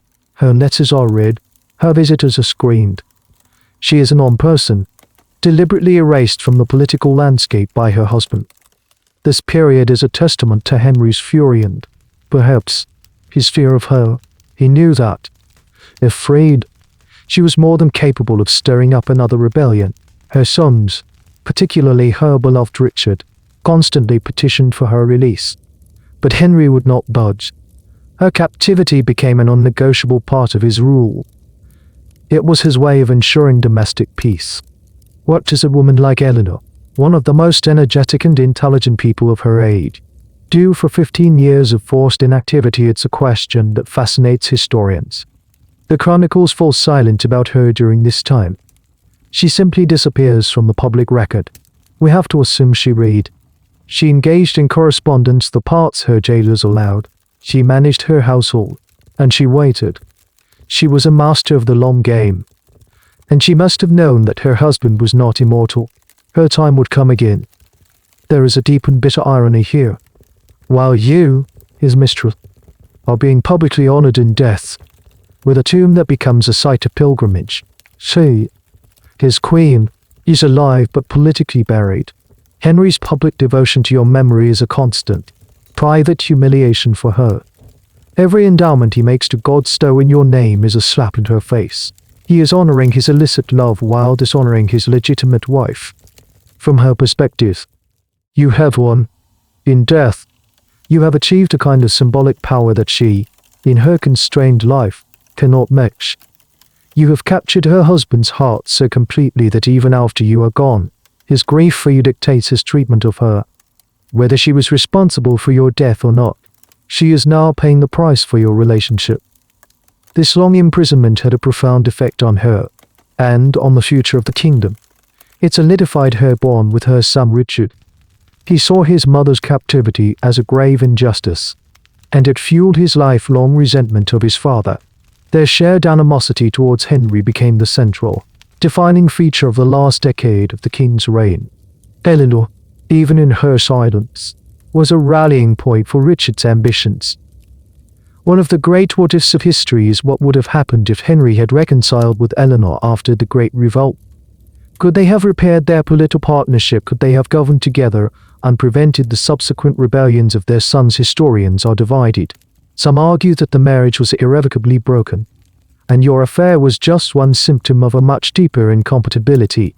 Others believe that a pragmatic reconciliation might have been possible, had it not been for the depth of Henry's feelings for you, and the public way he chose to express his grief. This long, quiet period of her life is often overlooked, overshadowed by her dynamic youth and her powerful old age as Queen Mother. But these 15 years of captivity are crucial. They show her resilience, her patience. She endured. She outmastered her husband's anger. She waited for the wheel of fortune to turn, and when it finally did, she would emerge from her prison not as a broken old woman, but as one of the most powerful and effective rulers in English history. Her winter was long and cold, but she knew that spring would eventually come. She just had to wait for the old lion to die. While the Queen waits in her stone-walled prison, your afterlife begins, and it is far more eventful than your quiet life ever was, thanks to the King's grief-stricken generosity. Your final resting place at Godstow Nunnery is transformed into something extraordinary. The nuns, handsomely paid by the King's endowments, fulfill their duty with gusto. Your tomb, placed in the most sacred part of their church, right before the high altar, becomes a work of art. Chronicles describe it as being covered with a hearse of silk, a sort of canopy, and surrounded by burning waxed tapers and lamps. It is a perpetual flame of remembrance, a constant, glowing tribute funded by the royal treasury. The location is key. Being buried in the choir of a church was an honor typically reserved for the founder of the institution or a major saint. For a king's mistress to be given such a place of honor was scandalous, a blatant subversion of social and religious norms. Henry was using his power to force the world to see you as he saw you, as a woman worthy of reverence. The materials used for your tomb were likely the finest available, while no contemporary image of it survives. Later descriptions and the general style of the period suggest it would have been carved from fine stone, perhaps Purbeck marble, which was popular for high-status monuments. It might have featured a sculpted effigy of you, lying peacefully, your hands clasped in prayer. It would have been painted in bright colors, a lifelike and beautiful memorial.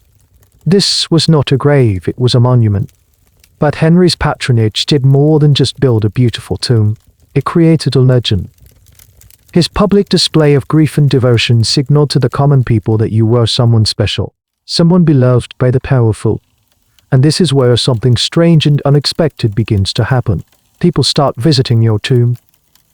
They come not just to see the magnificent monument, but to pray. Your tomb becomes a site of popular pilgrimage. Why, it's a fascinating question for social historians. Perhaps the people saw you as a romantic figure, a real-life heroine of a tragic love story. In an age of arranged marriages and political unions, a story of a king's great love was a powerful narrative. They were drawn to the romance of your story, a romance that the king himself had so publicly endorsed. There's also another, more subtle possibility. By praying at your tomb, ordinary people might have felt they were getting closer to the king's power. You were a known intercessor with the king in life, perhaps you could be one in death. 2. Presenting a petition at your tomb might have felt like a way to get a message to the heavens. With a special recommendation from a woman who had the ear of the most powerful man in England. This is where your nickname, Fair Rosamund, takes on a new meaning. It's no longer just a courtly insult. It becomes part of your popular identity. Your brand as a local saint, the nuns of Godstow, who were profiting handsomely from the donations left by these pilgrims, had no reason to discourage this. They likely fostered the stories, embellishing the tale of your piety and the king's love. Your tomb became a major source of income and prestige for the nunnery. It's a bizarre and ironic twist of fate. In life, your relationship with the king was a scandal that threatened to destabilize the kingdom. In death, that same relationship transforms you into a folk saint. The harlot of the political pamphlets becomes the holy woman of popular devotion. You are more famous and, in a way, more beloved after you are dead than you ever were while you were alive. Historians still debate the extent and nature of this cult of street. Rosamund, was it a widespread phenomenon? Or a purely local one? Was it based on genuine belief in your sanctity? Or was it more about a fascination with celebrity and royalty? Whatever the case, it is undeniable that for a number of years, your tomb at Godstow was a significant landmark, a place of light, prayer, and pilgrimage. You had become the rose of Godstow, a flower that bloomed most brightly after it was cut. But this holy status, born of a king's love, would not go unchallenged by the official powers of the church. Your tomb's transformation into a de facto shrine is one of the strangest parts of your story. Imagine the scene for nearly 15 years after your death, from 1176 until the early 1192s. Your grave becomes a medieval equivalent of a celebrity's final resting place. It's a must-see destination. Merchants on their way to Oxford might make a detour to Godstow to light a candle and say a prayer. Local farmers, hoping for a good harvest, might leave a small offering. Young lovers, perhaps, would visit the tomb of the woman who had captured a king's heart, seeing you as a patroness of true love. The nuns of Godstow would have encouraged it all, maintaining the perpetual lights and keeping the silken canopy over your tomb looking pristine. Your memorial wasn't a sad, forgotten grave, it was an attraction, a focal point of the local community's spiritual and social life. The tomb itself would have been a constant topic of conversation. Travelers would carry stories of its beauty and the devotion it inspired. Have you seen the tomb at Godstow, the one the old king built for his lady? It became a landmark, a physical testament to a love story that was rapidly passing into legend. The more time passed, the more the scandalous deed of your life would have faded, replaced by a romanticized, tragic narrative. You are no longer the cause of a civil war, you were the beautiful, pious woman who died young, eternally mourned by a powerful king. This popular veneration is a fascinating example of how medieval people could create their own saints outside the official channels of the church. The formal process of canonization was complex and controlled by Rome, but at a local level, a folk could emerge through popular acclaim, especially if they were associated with miracles, martyrdom, or in your case, a compelling story and a very powerful patron. While there are no records of miracles being attributed to you, the sheer emotional power of your story seemed to be enough. This puts the nuns in a curious position. On one hand, they were the guardians of your memory and the beneficiaries of your cult. The offerings left at your tomb were a significant boost to their finances. On the other hand, they were a respectable religious institution. Honoring a king's mistress, no matter how repentant or beloved, was a clear violation of ecclesiastical propriety. For as long as King Henry II was alive, they had no choice. His patronage was their protection. The king wanted a shrine, so a shrine there would be. They could justify it by saying they were simply praying for the soul of a sinner, as they were meant to do. The fact that her tomb was in the most holy part of the church, adorned like a saint's, was just a detail they could conveniently overlook. But in 1189, King Henry II died. He died a broken man, defeated in his final war against his son Richard, the King of France, famously crying out, "Shame, shame on a conquered king." With his death, the powerful shield that had protected your legacy was gone. The new king was Richard I, the Lionheart. He was Eleanor's son. He had little time for his father's old sentimentality, and certainly no love for his father's famous mistress. The nuns at Godstow must have felt a cold chill of apprehension. Their primary benefactor was dead. The new regime was controlled by the family of the woman you had displaced. The political winds had changed direction completely. How long could they maintain this scandalous shrine in the heart of their church without the old king's protection? The answer, it turned out, was not very long.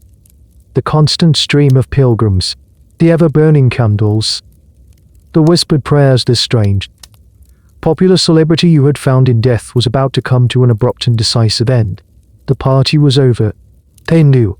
More orthodox authority was about to arrive at the gates of Godstow, and he was not going to be impressed by your fame. The party officially ends in the year 1191, 2 years after King Henry's death. A very important man pays a visit to Godstow Nunnery.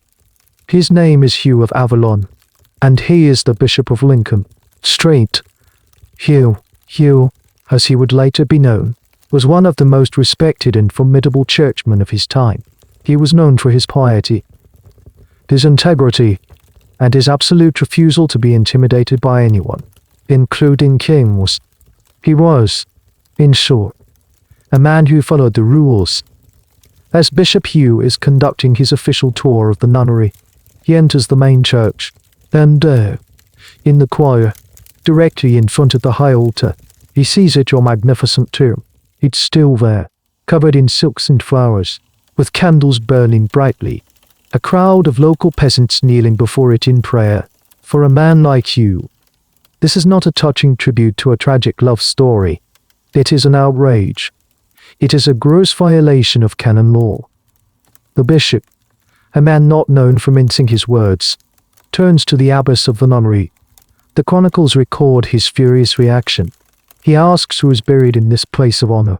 When he is told it is Rosamund Clifford, the mistress of the late King Henry, a woman of light life, he is appalled. He declares that it is an insult to the church and a terrible example for the common people. He sees a king's mistress being venerated like a saint, while virtuous queens and holy women lay in more humble graves. He thunders that the love of a king cannot sanctify a sinful relationship. He orders the nuns, in no uncertain terms, to remove your body from the church immediately. Take this harlot from this sacred place, he is reported to have commanded. He instructs them to bury you outside, in the common cemetery with the other sisters, lest the Christian religion be held in contempt, and so that other women, warned by her example, may abstain from illicit and adulterous intercourse. This is a public and humiliating reversal of your fortunes. The bishop is using you to make a powerful statement. He is re-establishing the moral authority of the church, which he felt had been compromised by King Henry's behavior. He is systematically dismantling the personality cult that had grown around you. There will be no more street Rosamund on his watch. The nuns, terrified of the powerful bishop and with no king to protect them, have no choice but to obey. This is where the story gets a little murky, and historians debate the details. The command was to remove you from the church, So a group of workmen, under the sorrowful eyes of the nuns who were losing their stir attraction, would have entered the church. They would have dismantled the beautiful tomb, pulled up the paving stones, and exhumed your coffin.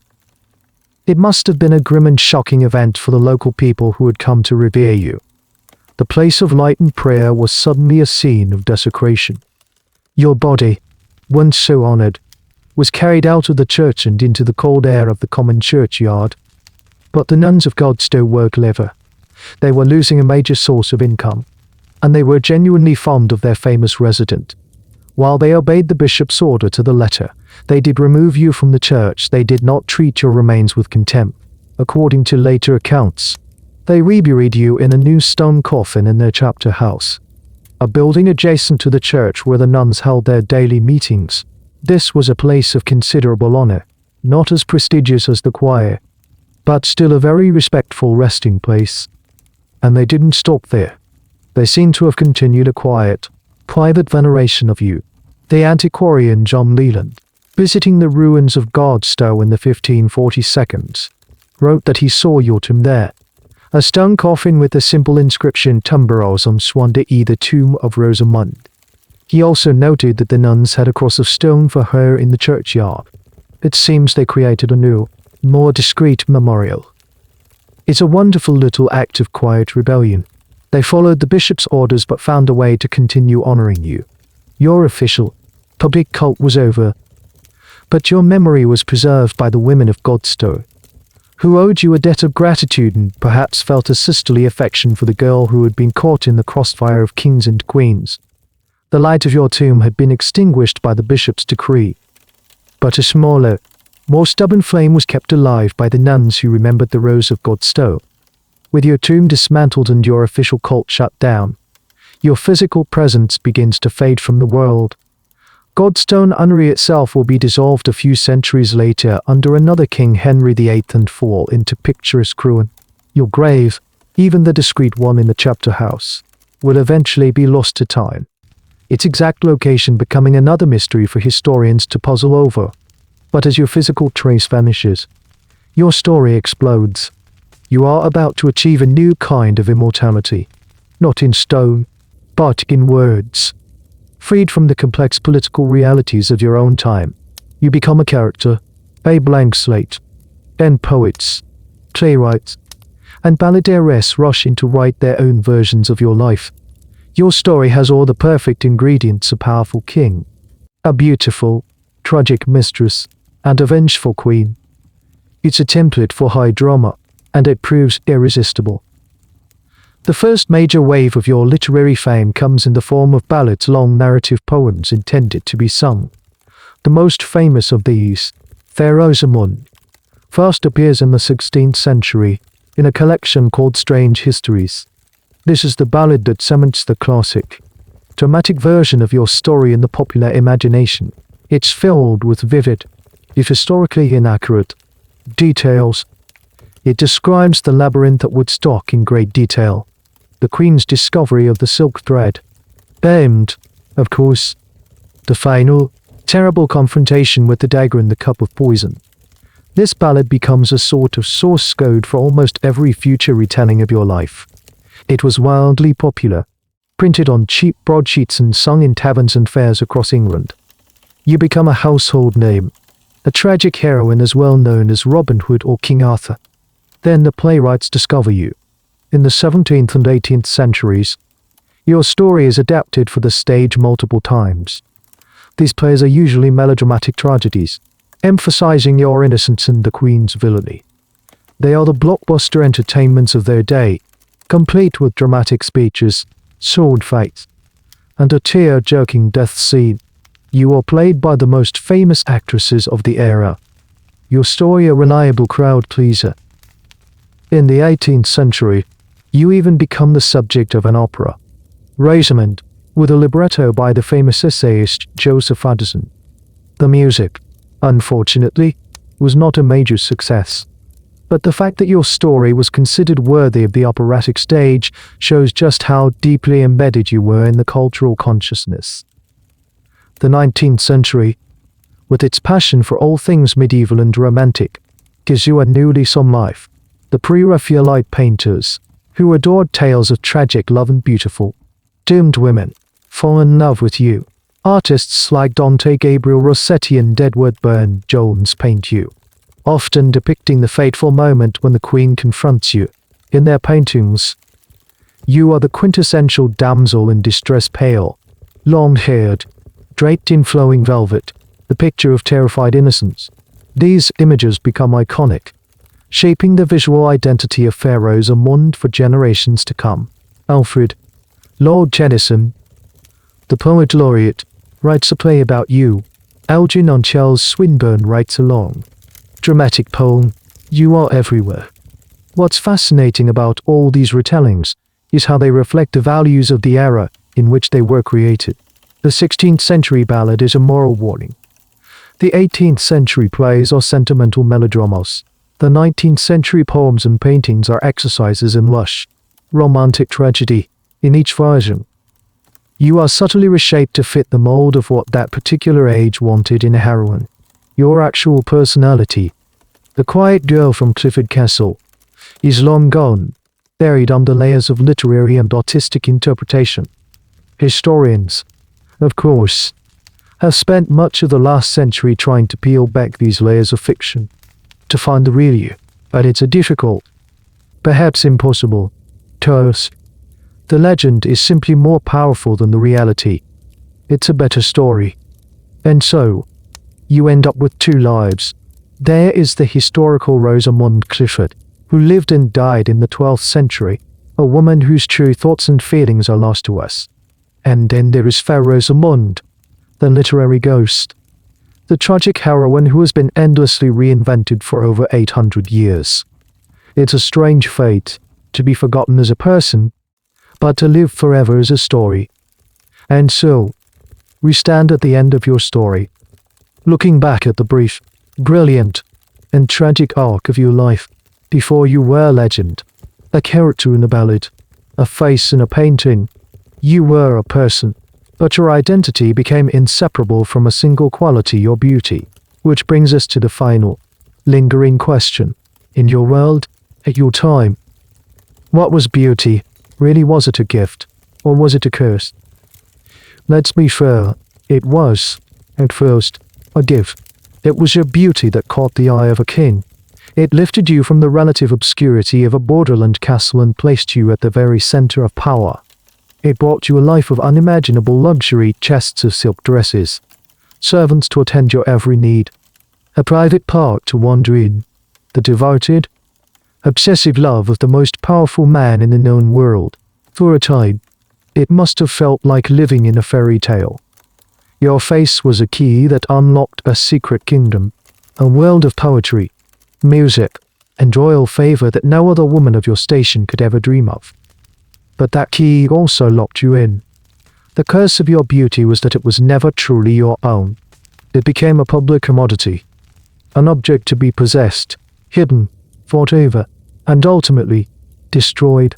Your beauty overwrote everything else about you. Were you intelligent, pious, kind, funny, it didn't matter. To the world, you were fair Rosamund. Your entire being was reduced to an adjective. Your face, the thing that gave you everything, also stripped you of your identity. It made you a symbol. To Henry, you were a symbol of peace, an escape from the burdens of his crown and his tumultuous family. To Eleanor and her sons, you were a symbol of their humiliation and his moral corruption. To the bishops, you were a symbol of sin. To the common people, you became a symbol of romance. You ceased to be a person and became a mirror, reflecting whatever those in power wanted to see. That is a terrifyingly heavy burden for any one person to carry. The ideals of beauty in your time were specific and demanding. The courtly poets sang of women with golden hair, pale skin, and a high, smooth forehead, a feature so desirable that some noble women would pluck their hairlines to achieve the look. It's a strange, arbitrary standard, but it shows that beauty was a cultivated, almost political attribute. It was a woman's primary currency in the marketplace of power and marriage. Your tragedy was that your currency was too high. It didn't buy you a secure marriage to a duke, it bought you the dangerous attention of a king. And this leads to the question that historians can never, and will never, definitively answer: how much agency did you have? Were you a willing participant? A clever woman who used her beauty to secure a life of comfort and influence, playing a dangerous game with open eyes, or were you a tragic victim? A young girl handed over by an ambitious father, with no real power to refuse the advances of a king. The truth, as always, is likely a complex mix of the two. Perhaps there were moments you felt powerful, and moments you felt utterly trapped. Ultimately, your beauty was a fire. It warmed you for a time, lit up your world and the king's, but it was an uncontrolled fire that spread, sparking a war, burning your reputation to the ground, and finally, consuming you entirely. It left behind only the smoke of legend. So was it a gift or a curse? Perhaps it was neither. Perhaps it was simply a fact, as neutral as the color of your eye, that was loaded with meaning, power, and danger by the world you lived in. Your beauty was never the story. The story was what everyone else decided to do with it. The tales told. The voices from that distant century begin to fade. The figures of Henry and Eleanor, and the girl called Rose taking a final bow before turning away, receding back into the mists of history. The echoes of their world, the clash of steel, the whisper of courtly intrigue, the rustle of a silk dress grow fainter and fainter, until they blend with the quiet and steady hum of your own room. The story is over. And now, there is only you. Here, in the soft, comfortable darkness, you can feel the gentle weight of the blankets, a comforting anchor in the quiet of the night. The journey is done. The path through the labyrinth of the past has led you right here, to the edge of sleep. Let the last threads of the narrative unravel completely. Let them become the soft, nonsensical substance of your own dreams. There is nothing left to solve, nothing left to figure out. The Queen's anger has cooled, the King's grief has passed, and Rosamund's death tomb is lost to time, reclaimed by the patient earth. All of it has settled, like dust motes in a quiet, sunlit room, and you can let it all go, too. Just feel the gentle rise and fall of your own breath, a quiet rhythm in the stillness. Let your thoughts soften, letting go of the day, letting go of the story, and drifting now, gently, peacefully, into the deep and quiet rest that awaits you. The end of the article. Good night.